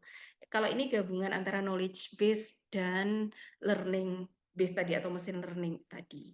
Sehingga nanti ini bisa memberikan rekomendasi aksi untuk siswanya. Dan latihan soalnya juga akan lebih adaptif. Maksudnya tidak kalau kita tanya ChatGPT begitu kan ya umum dia kecuali kita cerewet banget nulisnya begitu ya seperti itu maksudnya detail banget nulisnya begitu dan nantinya akan mendukung belajar mandiri. Automated assessment, nah ini penilaian juga bisa otomatis terutama yang pilihan ganda IC coding ini sudah banyak aplikasinya kalau kita atau toolsnya ya kalau kita mau koreksi yang terutama pilihan ganda coding itu banyak IC juga banyak. IC kok bisa? Ya bisa, karena nanti itu kalau ilmunya di AI, dia akan masuk di image processing tapi yang ekstraksi fitur. Jadi dia mengekstrak dari gambar, dia ekstrak huruf-huruf yang ada di situ sehingga dia bisa ngoreksi. Kemudian tidak berhenti sampai di situ, dia juga harus bisa menerjemahkan, oh kalau ini dengan kunci jawabannya begini nih maksudnya sama apa enggak. Cuma memang kalau untuk yang IC itu menurut saya masih sangat perlu banyak pengembangan, apalagi kalau tulisannya IC yang tulisan tangan yang itu agak susah dibaca begitu ya. Nah, akan tetapi kalau kita menggunakan kalau pilihan ganda oke lah kita bisa ini kan ya, tapi kalau coding dan IC ada baiknya tetap dicek lagi karena generatif AI itu kan data latihnya tadi sembarangan. Misalkan panjenengan konsisten gitu ya, misalkan ngasih data yang salah, ngasih informasi yang salah, banyak begitu ya, lama-lama dia salah juga gitu. Jadi kadang ada salahnya, kadang ada blundernya, kadang ada nggak jelasnya begitu ya. Nah itu kita harus bisa ngecek. Chatbot ini ya, itu tadi yang saya bilangnya mungkin kalau ada chatbot untuk di luar. Ini sebenarnya untuk bukan saat pembelajaran di dalam kelas. Learning analytic tadi yang sudah saya sampaikan, jadi kita bisa menganalisis hasil belajarnya siswa, hasil siswa mengerjakan tugas, atau data interaksi siswa di LMS. LMS itu Learning Management System ya, kalau kita menggunakan, misalkan Bapak Ibu menggunakan LMS di sekolahnya. Tapi kalau tidak, memang kalau masih berbasis paper, and pensil memang masih susah ya, agak susah karena memang tadi yang untuk ekstraksi saya sendiri kadang sekarang penelitian banyak juga di ekstraksi dari gambar itu masih lumayan effort untuk mendapatkan akurasi yang tinggi. Jadi kecuali kalau memang sudah media pembelajaran, tugas dan lain sebagainya itu dari ini ya, dari sudah misalkan di tab komputer dan lain sebagainya. Bahkan juga, nah ini juga yang penting untuk analisis itu, kalau saya di sini di Filkom pernah melakukan begitu ya. Jadi saya ngambil data latihnya adalah mahasiswa yang misalkan saya ambil data dari semester 1 sampai semester 5. Saya ambil data dari mulai IP semesternya, IPK-nya, sama waktu itu kebetulan kami dapat ada tambahan data kemahasiswaannya. Ini monggo diadopsi sendiri kalau untuk di sekolahnya, maksudnya secara pemikiran ya. Nah, itu saya gunakan untuk apa? Saya gunakan untuk memprediksi mahasiswa yang lulus tepat waktu atau lebih tepatnya yang lulus tidak tepat waktu, gitu. Jadi, nah dari hasil data latih itu tadi, ini yang data latihnya tentunya mahasiswa yang sudah lulus. Tepat waktunya kan 8 semester, misalnya 7-8 semester. Nah, ini jadi data latih, jadi model tadi itu. Nah, model ini kemudian saya masukkan data anak-anak yang sekarang existing gitu ya. Misalkan sekarang existing masih semester 5. Kemudian saya masukkan di situ dari prediksi itu, oh ini ada kemungkinan nih telat gitu ya atau molor begitu, maka itu bisa digunakan untuk mengantisipasi apa ya yang perlu dilakukan begitu. Tapi kalau sekolah kan pasti tepat waktu ya, cuman masalah kemampuannya gitu saja. Ini prediksi yang kira-kira materinya dia yang kurang paham di mana dan lain sebagainya. Jadi intinya penting untuk mengambil kebijakan. Jadi lebih dari sekedar tadi untuk RPS, soal dan lain sebagainya. Sebenarnya nanti perkembangannya ke sana. Dan saya yakin Hero Academy juga bergerak begitu ya untuk menuju ke sana, walaupun untuk yang awal pasti masih mendampingi panjenengan juga untuk tadi RPS, walaupun jenengan sudah terbiasa, mungkin nanti akan dibantu untuk lebih tepat dan lain sebagainya. Nah, manfaatnya AI dalam pembelajaran atau dalam pendidikan itu apa ya? Tadi ya sudah saya sampaikan, termasuk untuk yang berkebutuhan khusus dan lain sebagainya. Cuma tantangannya bagi guru maupun bagi siswa itu ini ya, jadi ketergantungan pada teknologi, privacy dan keamanan data. Apapun ya, maksudnya mau seprotek apapun untuk security-nya, tapi ketika kita sudah naruh data kita di publik, itu pasti sudah rentan dari sisi keamanan. Karena itu tetap hati-hati. Nah, di sini guru sebagai fasilitator, maksudnya panjenengan sendiri juga ini ya, tetap harus memperhatikan. Mungkin saya ke sini. Bentar. Bentar, saya ke sini dulu. Ini saya contohkan. Tadi soalnya saya ngasih contohnya ChatGPT ya, yang gampang. Nah ini, jadi kalau ini saya rasa tidak hanya untuk penggunaan ChatGPT, tapi untuk penggunaan seluruh generatif AI, jika jenengan perlu mengikuti alur ini. Jadi ketika panjenengan menggunakan ChatGPT misalkan, maka tanya ini dulu, apakah penting jika keluarannya akurat? Kalau untuk pendidikan saya rasa mayoritas jawabannya iya gitu ya. Nah, kalau tidak ya oke silahkan digunakan. Tapi kalau iya, tanya lagi, apakah panjenengan memiliki kemampuan untuk memverifikasi bahwa keluarannya akurat? Pun demikian, kalau panjenengan memberikan tugas kepada siswa untuk mencari menggunakan ChatGPT, panjenengan harus memastikan siswa ini mampu verifikasi atau enggak gitu. Nah, kalau tidak, maka tidak aman menggunakan ChatGPT karena seperti yang saya bilang tadi. Jadi apa istilahnya ya? Pokoknya enggak jelasnya itu masih ada gitu loh. Jadi tapi kalau iya, maka kalau Anda panjenengan bisa bertanggung jawab secara penuh, jika ada ketidakakuratan maka mungkinkan untuk pakai. Tapi kalau tidak ya tidak, itu yang tetap harus diperhatikan gitu nggih. Jadi secara umum itu, nah ini yang jadi tadi yang saya bilang, tuh perkembangannya itu luar biasa gitu ya. Nanti si perusahaan ini bikin apa, nanti perusahaan yang lain nyusul dan lain sebagainya. Bahkan kalau bagi panjenengan yang mungkin mengajarkan nah itu di Bu Sofia ini ya, karena ada AI akhirnya sering malas baca. Nah ini memang yang harus di-manage gitu. Karena menghindari tidak mungkin Bapak Ibu. Tidak mungkin menghindari. Saya sendiri itu termasuk saya belajar AI, tapi begitu generatif AI muncul itu ada penolakan dalam diri saya untuk menggunakan. Butuh waktu bagi diri saya untuk, oh iya, enggak apa-apa, it is okay untuk menggunakan itu. Karena kayak kayak dilema gitu ya. Ini gimana sih? Karena kerjaan saya maksudnya istilahnya membuat di dalamnya, terus ini kayak menggunakan itu, tapi selama kita bertanggung jawab itu tadi dan ini harus disampaikan juga ke siswa. Saya kalau ngajar sekarang juga kadang-kadang misalkan apa coba tapi memang ada baiknya kalau sebelum menggunakan itu berpikir dulu. Panjenengan, saya yakin hasil RPP-nya akan lebih bagus jika jenengan sudah punya reng-rengan, bayangan, oh kayak gini, kayak gini, kayak gini, kemudian itu dimasukkan di prompt-nya ChatGPT, misalkan daripada jenengan kosongan buatkan LPP mata pelajaran ini untuk kelas sekian, bla bla bla bla bla bla begitu. Kalau panjenengan sudah punya ini, sudah punya reng-rengan, itu akan lebih tepat dan itu kayak jadi benar-benar ChatGPT-nya atau Gemini-nya itu jadi mitra gitu loh. Jadi karena sekarang banyak sekali kayak panjenengan mungkin untuk menggunakan misalkan Canva itu bisa untuk dari mulai bikin PPT-nya yang secara umum gitu ya. Ini contoh ya beberapa yang kalau kita mau pakai text to image begitu. Jadi kita ngetik aja keluar gambarnya. Biasanya kalau saya pakai buat bikin PPT dan lain sebagainya untuk video ini juga ada banyak. Ke code gini, teks ke audio juga banyak. Text to text juga banyak gitu ya dan lain sebagainya. Tapi kalau kemudian kita apa ya istilahnya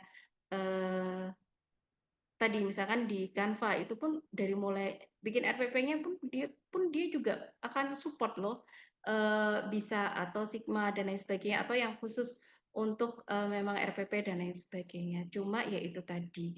Kalau saya jujur kalau saya agak menyayangkan dengan ya tapi gimana ya namanya itu masyarakat pasti seperti itu. Fenomena kemarin barusan tren gitu ya misalkan prompt apa sih itu yang bikin kita gambar kitanya kayak sebagai untuk kayak prototype begitu terus ada yang layar di belakangnya dan lain sebagainya itu kan prompt yang disebar kemana-mana kemudian itu viral begitu ya.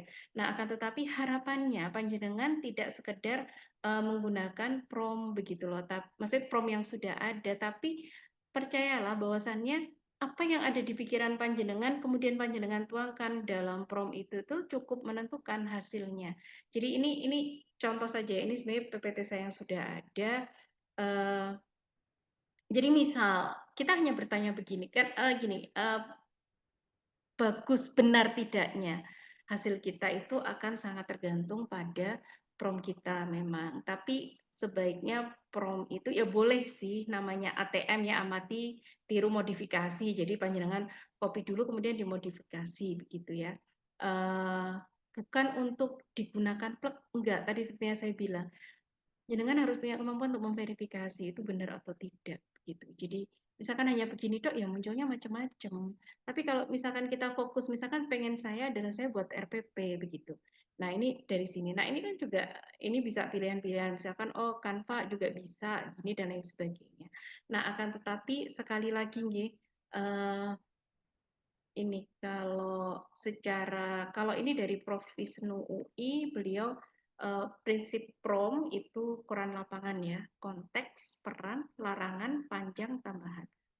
Koran, lapangan, konteks, konteks, ran, peran, larangan, panjang, tambahan begitu. Nah, akan tetapi sekali lagi kalau menurut saya apa yang ada di pikiran panjenengan, apa yang sudah panjenengan ketahui, panjenengan tuangkan itu akan jauh lebih bagus. Nah, tapi nanti next-nya lebih ininya lagi ke ini tadi ya, kayak personalized dan lain sebagainya. Oke, insya Allah itu saja yang saya sampaikan di awal ini. Barangkali mau dilanjutkan di forum diskusi, monggo. Mohon maaf kalau misalkan ada kurang sesuainya dengan apa yang diharapkan dan lain sebagainya. Saya akhiri dulu ya dari saya, tapi bisa dilanjutkan jika ada diskusi. Assalamualaikum warahmatullahi wabarakatuh. Waalaikumsalam warahmatullahi wabarakatuh. Wabarakatuh. Terima kasih Bu Retian atas materinya. Padat sekali ya materinya terkait pengenalan AI sampai kode etik dan sebagainya dan kemanfaatan guru-guru menggunakan AI-nya. Mungkin Bapak Ibu jika ingin bertanya bisa on cam dan on mic ataupun bisa dituliskan di kolom chat atau kita bacakan yang sudah menanyakan Ibu. Iya. Boleh.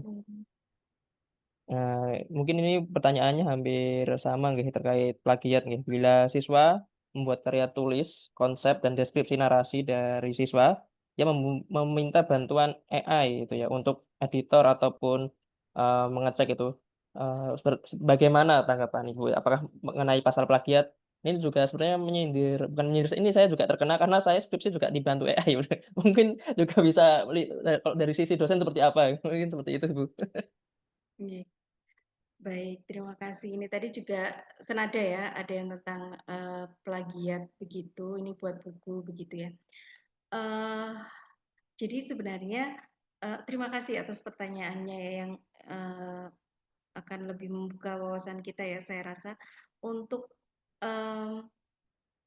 dulu awal-awal AI muncul, saya beberapa tahun yang lalu ya, mungkin belum terlalu lama juga, mungkin sekitar 5 tahunan yang lalu, profesor-profesor UI itu kan kemudian membuat forum untuk kemudian membuat etika atau aturan begitu ya tentang penggunaan AI. Di sisi lain, seperti yang saya sampaikan tadi, perkembangan AI ini bukan sesuatu yang bisa kita hindari gitu loh.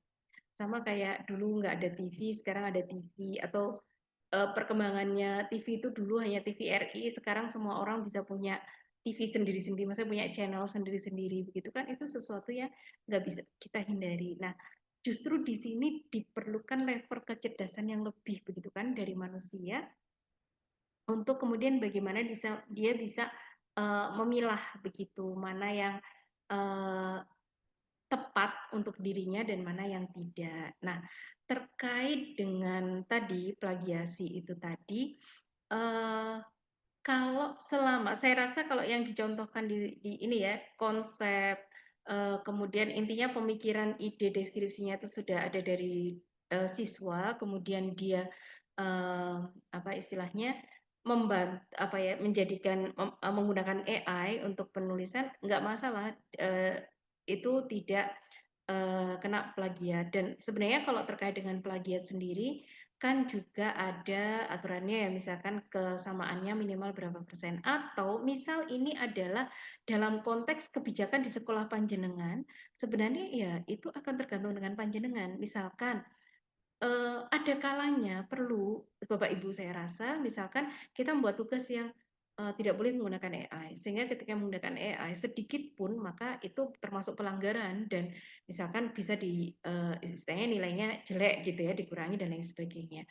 Tapi ada kalanya juga tugas yang memang membolehkan begitu untuk kemudian menggunakan AI. Karena sekelas jurnal-jurnal untuk publikasi ilmiah pun memang ada yang membolehkan untuk menggunakannya. Dan sekarang kan juga sudah berkembang ya alat-alat untuk mengecek ini menggunakan AI atau tidak begitu. Jadi tetap nanti bisa dicek. Jadi saya rasa nanti kalau di jurnal, setahu saya kebijakannya akan masing-masing.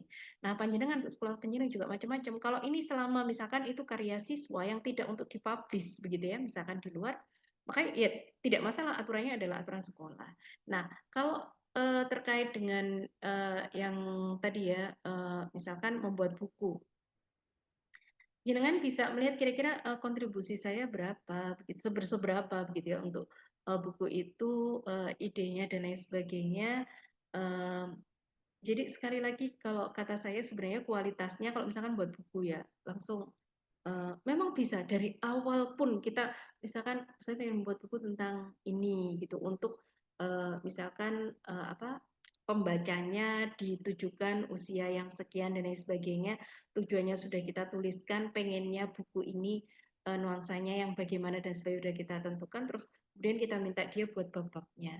Nah, itu tapi kemudian kan bab-babnya itu juga tetap kita harus kembali ke tadi, kita bisa mampu untuk memverifikasi atau enggak. Kalau kemudian kita hanya ya udah itu dipakai, terus dia pasti akan nawarin, "Mau saya lanjutkan untuk ini jadi uraian dari babnya." Iya, ya udah bisa jadi buku. Akan tetapi saya rasa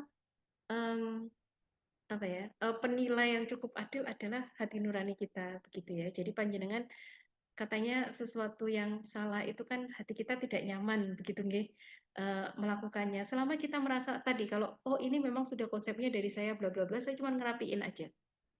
Itu misalkan dari bukunya itu, atau kalaupun dia nulis saya masih benar-benar koreksi, saya masih cari referensi, saya cocokkan dan lain sebagainya.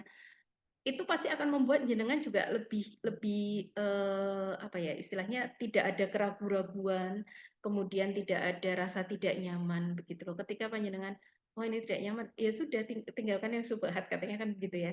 Jadi itu kalau mungkin jawaban saya tidak langsung karena memang akan sangat tergantung pada kalau secara hukumnya ya, secara aturannya akan tergantung pada misalkan buku ya dari penerbitnya dan lain sebagainya. Kalau misalkan itu buku bebas sebenarnya kita jual terus kemudian orang menikmati ya apa salahnya? Mungkin ada yang bilang seperti itu ya, gitu. Akan tapi ya sekali lagi kembali kepada hati nurani kita dan kita harus jeli melihat masing-masing aturan kalau itu terkait dengan publik gitu. Jadi untuk menghukumi ini plagiat atau tidak. Kalau secara jurnal itu biasanya kan similarity-nya apa kesamaannya akan dicek. Ini biasanya mintanya kurang dari sama dengan 20% gitu. Sehingga jika saya yakin kualitasnya pun akan jelek kok kalau full AI begitu. Tapi ya nggak tahu kalau misalkan untuk itu masih bisa diterima. Oke. Apakah cukup atau mungkin ada yang masih di ini kan kalau terkait dengan plagiat dulu maksud saya sebelum beranjak ke pertanyaan yang lain. Oh, okay. dari Bu Arit sudah ya memberikan ininya ya feedbacknya. Ini Baik, dilanjut aja langsung kah Mas Itzar? boleh nih dari Ya. Jadi Erik ya. mitigasi ya. Mitigasi. Jika sudah terkena dampak negatif AI. Ini pertanyaan yang cukup berat, Bapak. Terima kasih Pak Erik. Jadi ini PR kita bersama Nggih untuk kita benar-benar aware, begitu benar-benar memperhatikan anak-anak kita. Sebenarnya kalau ini atau boleh saya explore dulu nggak contohnya dampak negatif AI-nya seperti apa biar saya nggak salah sasaran nih dalam menjawabnya. Boleh dieksplor atau boleh ini. Oh, volume kurang keras lagi. Boleh di on mic Pak Erik barangkali. Ya monggo Pak Erik bisa kita diskusi biar mungkin nambah insight juga buat teman-teman yang lain. Apakah Punten Ibu. Nggih. Ya. Ini kan kayak anak-anak itu kalau sudah explore di AI ya, ChatGPT atau Gemini, kadang ada beberapa hal yang bisa dibuat bohong. Artinya gini, anak datang terlambat, ini anak SMA ya barangkali. Dia moto 2 gambar, dia bersama sepeda, sama dia moto bengkel. Akhirnya dicet, digeminikan, digabung, dan dilaporkan ke guru. Apa itu? Ini Pak saya terlambat karena ban saya bocor gitu ya. Padahal enggak gitu ya. Dia mampir warung gitu ya. Artinya kan mudah sekali berbohong gitu. Bisa jadi ada kegiatan-kegiatan yang lain yang dia menggunakan AI untuk berbohong gitu. Mungkin itu. Pangapunten. Baik, baik. Terima kasih Pak Erik. Jadi penekanannya ke situ nggih, masalah bagaimana berbohong. Kalau tadi kayak saya sampaikan di contoh saya tadi ini ya kayak ini biasanya tidak jauh-jauh ke siswa kita juga di sekitar kita banyak orang menggabung-gabungkan gambar dan lain sebagainya sehingga itu memberikan simpulan yang berbeda begitu ya. Nah terkait tadi apa istilahnya dampak negatif tadi itu kalau mitigasi itu sebenarnya kan pencegahan nggih, tapi kalau sudah terkena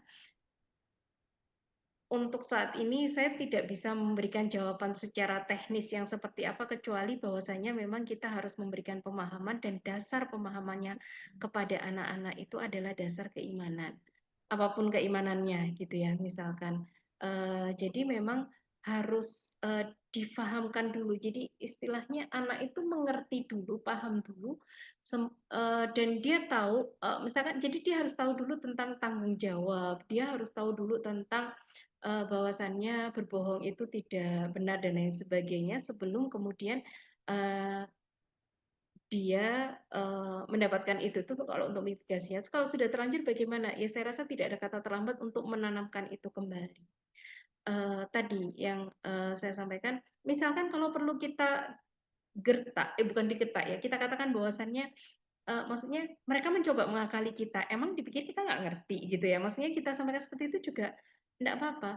Di kampus kami di fakultas kami baru saja semester kemarin, jadi ada beberapa anak yang kami kenai sanksi akademik, di mana kemudian hampir seluruh mata kuliahnya semester ini itu di-E-kan nilainya.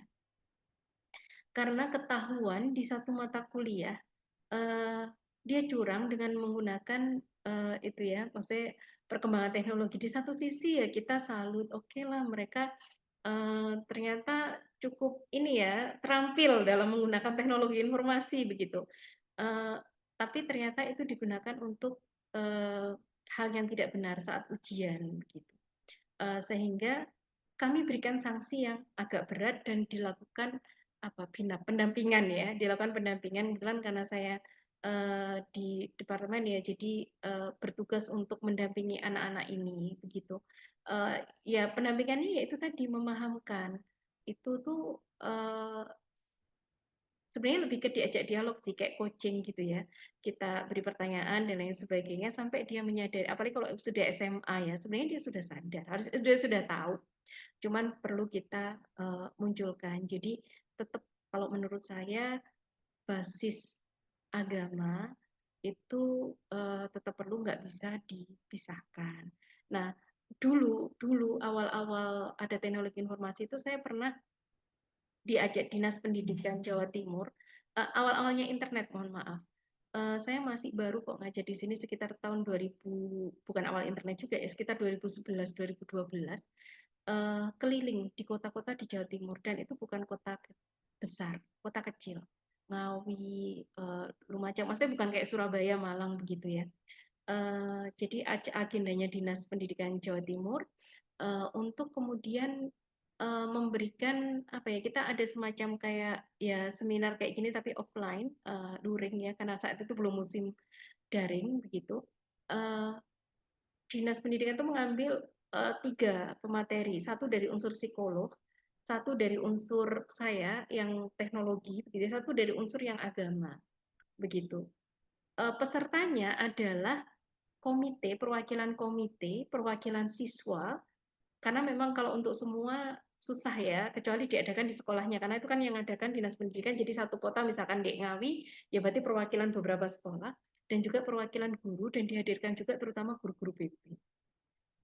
Istilahnya ini tentang teknologi, tapi memang mau nggak mau tentang manusianya itu tetap ada, dan di acara itu tugas saya dari sisi teknologinya adalah kemudian memberikan dampak negatif dan positif dan memberikan alternatif positifnya. Nah, itu. Jadi kita bisa juga yang kedua ya, selain yang tadi share agama, kita memberikan alternatif-alternatif kayak apa sih penggunaan AI yang positif begitu loh, yang mungkin malah menjadikan dia lebih produktif dan lain sebagainya.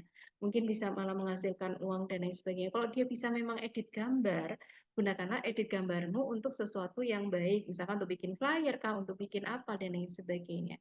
Nah, itu memang anak-anak itu perlu dididik. Maksudnya walaupun SMA sekalipun, jangankan SMA, anak kuliah saja ketika dia melakukan kesalahan, di pikiran saya itu selalu ini bukan salahnya dia, mungkin kita yang belum mengajarkan, mungkin orang tuanya yang belum mengajarkan begitu, sehingga ya ayo kita sama-sama untuk kemudian menyampaikannya. Kurang lebih seperti itu Bapak. Jadi maksudnya dari sisi memang pemahaman yang berbasis agama itu tetap perlu, terus kemudian ya ayo kalau bisa malah mungkin dia kan kita bisa berikan satu poin, dia kreatif gitu ya. Ayo diwadahi anak-anak yang seperti ini, kita ini bikin proyek apa, mungkin nanti bisa dikelola oleh Mas Itzar dan teman-teman ini ya, untuk dikembangkan ke arah yang positif, mungkin seperti itu Bapak. Nggih, ngapunten, semoga Saya boleh nanggapi. nggih. Mas Isar izin. Halo. Nggih, boleh Bapak. Ya, Bapak Ibu, akhirnya memang kembali kepada manusianya ya. Sama dengan pensil ya. Kalau saya pegang pensil, saya pegang ini. Berarti kan rekan saya buat apa? Gitu. Nanti beda lagi kalau pensil ini juga dipegang oleh orang lain. akan berbeda hasilnya. Zaman kita dulu nggak ada HP, kemudian ada HP, ya. Akhirnya kita bilang karena HP pengaruh kepada anak-anak. Tidak cuma anak-anak, kita orang dewasa juga terpengaruh. Begitu. Kemudian muncullah AI. Sama, dari mulai pensil, dari mulai HP, laptop dan semuanya, itu kembali kepada kita. Maka kalau saya berpendapat, ya pensil, HP, laptop, apapun itu kan benda. Nah, benda sangat tergantung kepada yang megang. Siapa yang megang, siapa yang menggunakan, tergantung pada manusianya. Jadi alat itulah yang harus kita kendalikan, jangan sampai kita terkendali oleh alat. Dan begitu. Dan ini yang perlu bersama-sama kita ya, mencegah ya, mengatasi. Berarti kembali kepada kalau di sekolah itu ada pendidikan karakter gitu. Perlu diagamakan akhlak gitu. Ya emang harus berkala begitu. Ya, karena dunia ini kalau tanpa akhlak ya akan kerusakan terjadi sebenarnya begitu. Karena kewajiban kita sebagai guru ya satu dari kita pribadi, kemudian guru-guru kita semua ini termasuk saya, kemudian memberikan teladan yang baik semacam begitu. Akhirnya kembali pada manusianya. Ya. Jadi alat tergantung pada siapa yang megang, siapa yang menggunakan, semacam begitu. Tugas kita berat ya, tugas kita berat. Kenakalan sekarang ini memang luar biasa. Ya, jadi kita nggak bisa menyalahkan alat, bisa menyalahkan HP, menyalahkan EE dan sebagainya. Kembali pada kita, bagaimana kita memberikan karakter kepada anak-anak kita semaksimal mungkin dan nggak boleh bosan. Saya merasakan kalau kita bosan, ya sudah selesai. Nggak boleh bosan intinya. Kalau di kredit gitu, saya katakan nggak boleh bosan. Karena kebaikan harus kita sampaikan terus menerus. Bagaimana kejahatan juga terus menerus begitu ya. Bahkan kejahatan bisa menang. Karena Pak, karena mereka punya rencana yang planning yang luar biasa. Kejahatan bisa, kebaikan bisa dikalahkan dengan kejahatan yang terencana dengan baik. Maka kita kebaikan harus kita rencanakan dengan sebaik mungkin dan kita lakukan sebaik. Begitu intinya, ngapunten. Ya, memang tugas kita berat ya. Dan tugas berat itu jangan kita tinggalkan, begitu ya. Kita hadapi gitu ya, bersama-sama. Ya, insya Allah kita bisa ya. Mungkin nggak bisa menghilangkan. Sunatullah begitu ya. Tapi harus kita usahakan terus. Kan Allah menilai usahanya, bukan hasilnya begitu ya. Macam begitu. Terima kasih. Baik, terima kasih Pak ini ya, Pak Suryanto, Bapak. Ya, jadi betul, saya sepakat sekali memang dari manusia, dan dua hal yang saya sampaikan tadi juga dari manusianya sebenarnya memperbaikinya. Cuman secara teknis saya detilkan yang satu itu adalah kemudian tadi memahamkan tentang karakter-karakter baik berbasis agama gitu kan, yang tadi bertanggung jawab, jujur dan sebagainya. Yang kedua adalah memberikan skill gitu. Tadi kalau yang di atas ini adalah soft skill, yang di bawah ini adalah hard skill. Hard skill untuk apa? Kalau tadi yang dikhawatirkan adalah negatif, ini memanfaatkan positifnya kayak apa? Nah, itu tadi yang mungkin bisa dipikirkan oleh Mas Itsa dan teman-teman, dan Bapak Ibu bisa ini ya. Cuman satu tambahan lagi yang saya sampaikan, kadang-kadang kita nih, mohon maaf nih Pak Anam, sudah raise hand dari tadi. Kita nih kadang agak ini nih, maksudnya kita perlu belajar untuk bagaimana menyampaikan yang baik agar diterima oleh teman-teman. Karena komunikasi penyampaian itu masalah transmitter dan receiver-nya harus cocok gitu nggih. Jadi jangan sampai kemudian kita merasa sudah memberitahukan tapi gayanya gaya kita yang itu ternyata tidak diterima oleh anak-anak. Itu juga yang mungkin saya rasa kalau panjenengan belajar ini tidak hanya untuk siswa-siswa tapi juga untuk anak-anak kita masing-masing ya, insya Allah. Itu aja sih hanya tersulang insight-nya. Baik Bu, ini mungkin ada sekitar 10 menit lagi, jadi mungkin ada dua pertanyaan, yang satu di chat, yang satu raise Ada hand. yang raise hand, mungkin apa dikasih kesempatan dulu kah? Ya, Ya, raise hand bisa Pak Anam, monggo.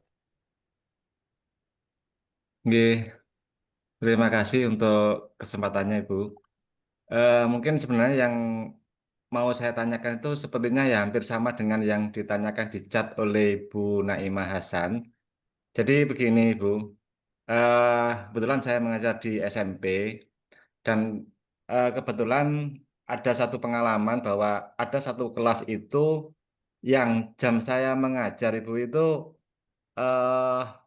ada 3 jam ya, itu 1 jam itu kemudian istirahat. Nah, biasanya saya kalau mengajar, ini HP anak-anak itu kan dikumpulkan supaya mereka fokus kepada pembelajaran, dikumpulkan seperti itu. Nanti setelah selesai, HP bisa diambil kembali. Seperti itu. Nah, ini kejadiannya adalah ketika saya memberikan tugas-tugas kepada anak untuk dikerjakan, mereka sepertinya pasif, Ibu, ya. Jadi kayaknya memang minat kebetulan sudah waktu mau sholat zuhur itu ya, sudah mungkin sudah lelah atau apa begitu, eh kurang minat untuk mengerjakannya. Tetapi ketika telah berbunyi bel untuk sholat, untuk istirahat yang kedua dan sekaligus dilanjutkan dengan sholat zuhur, nah ini kan otomatis HP itu dipegang lagi sama Dipegang anak. lagi. Oke, Nah, ternyata mereka menggunakan ChatGPT untuk mengerjakan dan dalam waktu singkat pekerjaan mereka selesai. baik. Sehingga di sini sepertinya memang minat untuk belajar itu semakin melemah karena mereka tadi merasa bahwa mudah untuk mencari solusi dari AI itu. Nah, barangkali Hmm, mungkin ada solusi ya sama ya. Kiat-kiat barangkali bagaimana menghadapi situasi yang demikian. Terima kasih Ibu waktunya. baik. Ini langsung ya Mas Irsar ya. Terima kasih. Ini Mas Irsar ketawanya lebar sekali, kayaknya pengalaman ya mungkin ya. Kayaknya semua mahasiswa juga begitu. Terima kasih Pak Anam. Dan juga Ibu ini ya Ibu Naimah ya, saya jadikan satu sekalian gitu terkait dengan eh, budaya literasi ya sebenarnya kalau saya simpulkan atau keinginan untuk belajar. Jadi gini, memang siswa itu kan pasti lebih cepat Pentium, bukan Pentium lagi ya sekarang. Istilahnya prosesornya lebih cepat daripada kita gitu untuk mempelajari teknologi. Nah, tapi memang mau nggak mau sebagai guru kita memang tidak boleh kalah gitu. Jadi kita harus mengikuti perkembangannya. Paling tidak kalau kita tidak bisa mengikuti jagani secara teknologi, ini dari pendapat saya untuk Evi, saya yakin panjenengan jauh lebih pengalaman begitu untuk ke situ. Kita kan bisa buat aturan ya, maksudnya aturan untuk siswa. Jadi misalkan kita pengen memaksa untuk anak-anak betul-betul belajar, itu ya memang diberikan tugasnya kasih waktu misalkan kayak misalkan 10 menit 15 menit benar-benar ketika maksudnya HP itu memang diambil semuanya entah saat istirahat atau tidak tapi memang intinya itu adalah aturan ketika memberikan tugas tersebut begitu ya sehingga saya pikir tidak lama-lama untuk kemudian melihat begitu ya dan istilahnya kan memang kalau kita dulu, zaman saya dulu ya mungkin saya bapak dan ibu-ibu mungkin ada yang lebih muda daripada saya sudah di masa internet. Tapi kalau zaman saya dulu kan belajar itu memang masih harus nyari bukunya di perpustakaan dan sebagainya begitu atau buku-buku pelajaran kita. Dan itu mau tidak mau kayak sekarang tuh dituntun lagi. Kalau memang ada buku ya memang wajib kan untuk membawa buku tersebut. Terus ada masanya memang betul-betul ketika kan kita bisa kontrolnya di dalam kelas. Jadi kita tuh sekarang berpikirnya begini, mana yang bisa saya kontrol, mana yang enggak. Mana yang bisa dikontrol guru, mana yang enggak. Kalau yang enggak bisa dikontrol guru, misalkan ketika di rumah, ya sudah. Tapi yang masih bisa dikontrol guru ketika di sekolah, maka gunakan power itu begitu sehingga misalkan oh harus bawa ini kalau misalkan dia nggak mengerjakan sesuai itu ya sudah kita main di nilainya tapi ya walaupun saya tidak tahu ya itu mungkin juga dilema juga sekarang gampang guru itu dilaporkan dan lain sebagainya walau alam saya tidak terlalu paham di situnya tapi sekali lagi silakan dipilah mana yang bisa kita kendalikan dan mana yang tidak termasuk dalam pemberian tugas kalau anak-anak diberikan tugas terus nulis terus ngeprint itu ya yes pasti itu sudah pasti pakai teknologi gitu ya seudon saya enggak mungkin kebanyakan akan pakai teknologi tapi kalau misalkan kita misalkan paling tidak dari mulai tulis tangan gitu ya paling tidak dia belajar walaupun tulis tangannya benar-benar nurun gitu tapi kalau saya sekarang banyak memberikan tugas yang pemberian laporannya itu oral bahkan saya ujian itu oral ujian yang bukan ujian akhir dan itu jadi betul-betul tahu memang tapi memang jujur jadi waktunya banyak butuhnya nah tapi bisa kita siasati gitu untuk seperti apanya jadi secara teknisnya di kelas monggo ini oke sekarang tidak boleh pakai dan semua HP dan benar-benar harus nulis dikumpulkan misalkan seperti itu Terus kemudian saya yakin sama seperti tadi nggih, sama yang disampaikan oleh Bapak Suryanto tadi, bahwasannya kembali ke manusia. Jadi memang manusianya nih yang harus kita bentuk begitu. Kita tidak bisa salahkan mereka hadir. Jangankan mereka sekolah ya, mereka baru lahir ceprot itu loh sudah teknologi yang masuk ke mereka. Bapak ibunya kan video begitu kan. Jadi udah teknologi gitu loh yang ke mereka, sehingga adalah sesuatu yang harus kita pahami, ya ini wajar kalau mereka kemudian sangat tergantung pada teknologi ini. Nah, tugas kita, saya saja kadang kalau sekarang ya misalkan ngajar anak-anak, sebenarnya mereka nggak harus ngerti hitungan matematikanya dari algoritma yang mereka gunakan. Tapi ya saya paksa, karena kalau itu nggak kemudian dipahami, akhirnya mereka itu mungkin hanya bisa menggunakan teknologinya saja tapi nggak paham. Nah itu yang harus kita sampaikan dan contohkan kepada anak-anak gitu ya. Jadi itu sampai yang ketiga, yang tadi yang secara teknis ya, yang kedua yang sama dengan tadi soft skill, pemahaman gitu, intinya pemahaman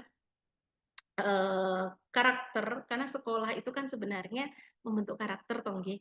Karena katanya orang yang berhasil itu bukan orang yang pintar matematika, tapi orang yang bertanggung jawab, orang yang jujur, orang yang disiplin gitu kan. Survei manapun tidak ada orang yang CEO yang sukses itu pintar matematika, pintar fisika, enggak ada. Tapi dia pasti bertanggung jawab, jujur. Jadi sekolah kita sebenarnya membentuk karakter. Membentuk karakter alatnya apa? Alatnya adalah ya materi-materi yang kita berikan. Dengan materi itu selain kita membentuk logikanya, kita juga mengajarkan ketangguhan, kita mengajarkan tanggung jawab, kita mengajarkan disiplin. Karena itu ketika setiap kita mengajar, berarti ya nilai-nilai itu yang harus selalu kita pegang gitu loh. Kalau saya mau ngajarin mereka bertanggung jawab dengan tugasnya, oh bagaimana, oh caranya seperti ini, pasti nanti akan terpikir gitu ya di yang kedua tadi. Nah yang ketiga, um, um, kebiasaan itu bisa dibentuk. Saya yakin panjenengan sudah sangat familiar ya dengan ini, dengan panjenengan punya mutu, quality assurance, terus kemudian bagaimana cara mencapainya. Salah satu yang dilakukan saya yakin adalah pembiasaan. Panjenengan pengen anak-anak panjenengan ini terbiasa dengan sholat duha, maka ada pembiasaan sholat duha. Panjenengan pengen anak-anaknya terbiasa ngaji, maka ada ngaji tiap pagi misalkan. Nah, itu juga hal yang sama ketika kita pengen mereka punya budaya literasi. Jadi misalkan ada pembiasaan, taruhlah dalam sehari atau nggak usah setiap hari, misalkan di hari apa itu literasi baca, misalkan 10 menit saja mereka baca, diajak ke perpustakaan atau mungkin di sekolah ada pojok-pojok baca, begitu ya, baca terus kemudian mereka menuliskan. Ketika mereka sudah terbiasa, terus mereka merasakan, oh manfaatnya gini, oh yang tak rasakan gini, mereka nanti akan ketagihan gitu. Maksudnya yaitu pembiasaan diiringi dengan yang nomor 2 tadi, diiringi dengan pemahaman itu tadi, akhirnya lama-lama akan bentuk sambil ya tentunya semua tadi tidak lepas dari doa juga ya, mendoakan anak-anak kita dan membayangkan wajahnya itu tetap perlu ya, walaupun ini anak didik tapi jangan lupa anak-anaknya didulukan gitu ya doanya, maksudnya juga jangan nanti anak-anak didiknya didoakan anaknya enggak gitu ya. Nah itu yang saya rasa 3 hal itu nggih Bapak yang dan Ibu yang bisa saya sampaikan, termasuk ini yang disampaikan Ibu siapa tadi? Oh, Ibu Gemala. Jadi kalau penggunaan AI yang berbeda, tentunya itu ukuran masing-masing ya, ukuran yang pasti dan pasti benar itu hanya ukurannya Allah gitu ya mungkin. Tapi sebenarnya ini sama sih, yang penting seimbang saja, dan memang kalau saya memang masih memberlakukan ini ya untuk di keluarga saya sendiri, karena ini yang jangkauan saya yang bisa saya kendalikan itu adalah untuk penggunaan gadget maupun AI dan lain sebagainya. Jadi juga mengarahkan, memang anak-anak tuh kalau nggak diarahkan tuh nggak tahu, loh kamu tuh loh daripada menggunakan itu bisa untuk apa, misalkan aplikasi itu bisa digunakan untuk ini. Oh kamu suka main game itu bisa loh kita bikinnya untuk dengan game yang lebih bagus lagi gitu, yang bisa ini, nah itu bisa diarahkan ke sana gitu. Jadi kalau ukuran ringan, sedang dan beratnya monggo itu masing-masing. Tapi kalau memang sudah ya taruhlah gampangannya 24 jam gitu, misalkan kita minta anak-anak untuk buat pie chart begitu, waktunya itu biar dia melihat gitu ya. Waktumu untuk main, jangan-jangan mungkin bukan AI, bahkan mungkin hanya scroll-scroll IG dan lain sebagainya itu berapa, yang menggunakan AI berapa, mungkin menggunakan AI hanya untuk tugas saja gitu, misalkan dan lain sebagainya. Nah itu ketika mereka melihat dalam itu kan mereka dipaparkan pada realita. Oh ya Allah ternyata waktuku tuh lebih banyak gini gitu loh, sedangkan sholatku itu ternyata sehari itu cuman misalkan berapa, cuma 15 menit sehari loh ya itu misalkan kalau sholat cepet-cepet itu kan nggak sampai 5 menit udah selesai. Gitu, misalkan seperti itu. Terus jangka panjang penggunaan AI, iya memang berdampak itu. Kalau menurut saya menurut saya, sependek yang saya pahami, logikanya kurang terasa, karena itu tetap penting. Sebenarnya ketika saya suka matematika dan saya sering ngajar matematika, di awal saya pasti selalu memahamkan, kenapa kamu belajar matematika? Mungkin kalau dulu teori quantum teaching ya, ambaknya itu ya, apa manfaatnya bagimu, itu yang harus dulu. Karena tanpa mereka tahu apa manfaatnya, tiba-tiba mereka dijejali saja, yang memang nggak masuk gitu loh, apalagi anak sekarang, gitu. Jadi, pasti, eee butuh, untuk tahu, anak sekarang kan kritis dan lain sebagainya dan literasi digitalnya kan luar biasa. Salah satu hal yang menyebabkan anak-anak sekarang itu kurang dalam apa ya, mengelola emosinya adalah karena dia tidak punya waktu untuk meregulasi emosinya sendiri. Ketika dia punya masalah, langsung di online begitu, ada banyak masalah yang sama dengan dia dan itu dengan judgement-judgement yang berbeda-beda. Dia tidak punya waktu untuk merenung, meregulasi, oh iya aku salahnya di sini. Kalau kita dulu, kan nggak ada kayak gitu. Jadi kalau kita dimarahin guru, kita sedih, itu ada waktu kita untuk meregulasi emosi kita, untuk merenungkan, iya kenapa, terus kemudian ketika ngobrol dengan orang kita dapat orang tua kita dapat penguatan. Kalau sekarang kan enggak gitu loh. Sehingga ya monggo kemudian untuk apa istilahnya bisa apa ya menempatkan sesuai dengan kondisinya ya. Jadi tetap ada slotnya untuk oh iya kita harus belajar matematika itu untuk membentuk logika kamu nak gitu karena gini-gini. Memang nanti kalau kamu jualan integral tuh nggak dipakai gitu ya misalkan. Tapi kalau bikin robot dipakai loh gitu.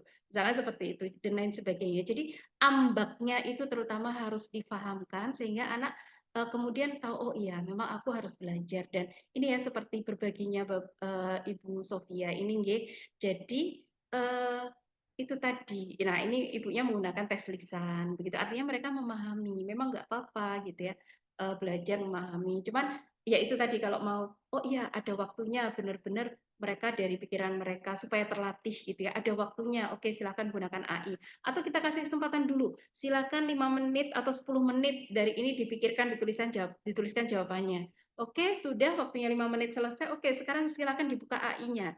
Terus kemudian kita minta untuk mereka melihat kira-kira ada samanya nggak ya saya dengan AI gitu. Oh kalau ada sama, oh pinter dong berarti saya kan begitu. Menumbuhkan kebanggaan juga dan sebagainya. Intinya monggo itu semuanya bisa di-combine begitu nggih untuk apa istilahnya pembelajaran yang terbaik nggih untuk anak-anak kita. Jadi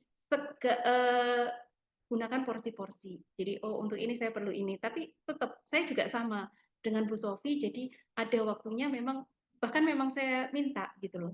Oh coba dicari di ininya begitu. Kira-kira gimana so nanti mereka menyampaikan.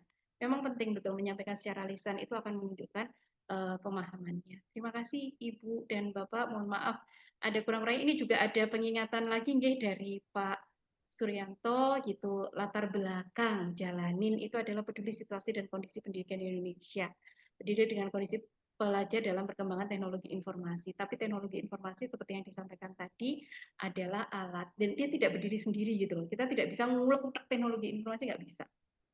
Memang kemudian dari orangnya. Jadi dasar-dasar pendidikan. Kalau pendidikan anak itu dimulai dari dasarnya kita dasari dengan akidah, Al-Quran, karakter dan seterusnya, ya insya Allah mereka siap ya nanti dengan teknologi apapun sambil terus didampingi. Insya Allah demikian. Saya juga punya remaja-remaja, maksudnya anak saya 1 semester 7 kuliah, yang nomor 2 semester 1 kuliah, nomor 3 SMA kelas 2, SMA kelas berapa berarti 11, yang nomor 4 itu kelas 8. Jadi maksudnya apa ya? mendampingi hal itu juga sama. Saya merasakan juga seperti yang penjenengan lakukan, dan ini ya nasihatnya Pak Suryanto ya, tidak boleh bosan begitu mengajak kebaikan, dan kita lebih kreatif, kita meningkatkan diri. Oh iya, bisa apa sih? Anak sekarang sukanya kayak mana sih, sehingga supaya saya bisa masuk itu seperti apa dan lain sebagainya. Oke, itu saja. Mohon maaf. Mohon maaf.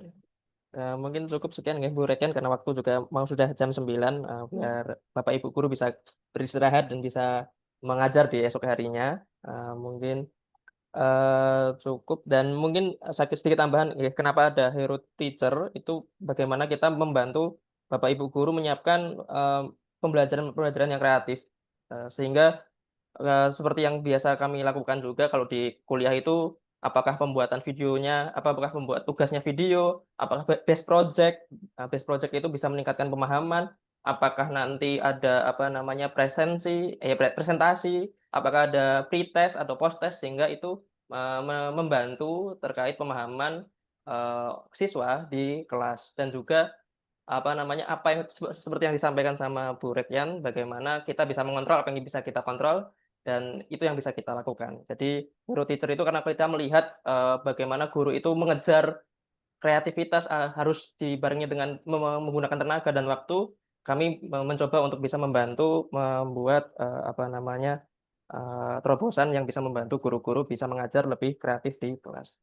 Mungkin itu, mungkin ada closing statement Bu Retyan? Oke. Insya Allah kalau closing statement-nya ya tetap berusaha saja ya. Maksudnya kalau dalam bahasanya itu tadi jalanin, tapi intinya positif, bahwasannya mereka anak-anak kita gitu, dan tugas kita memang ngajarin mereka. Insya Allah AI, teknologi itu bukan musuh.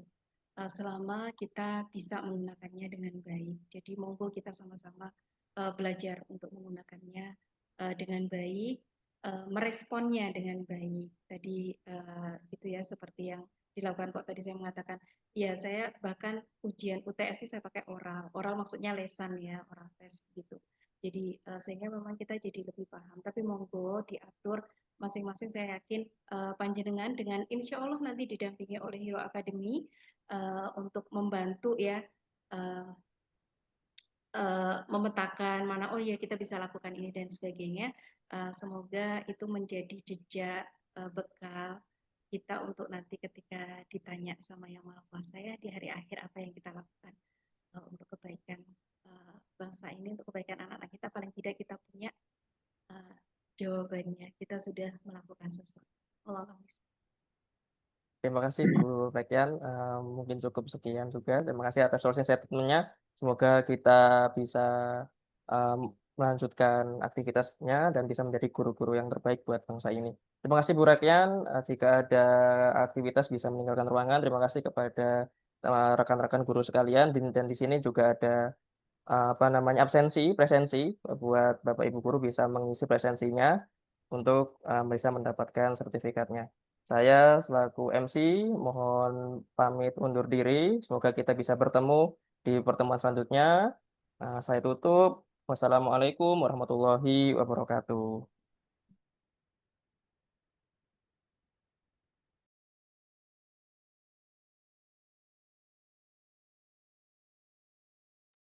Presensinya sudah dikirim di chat ini.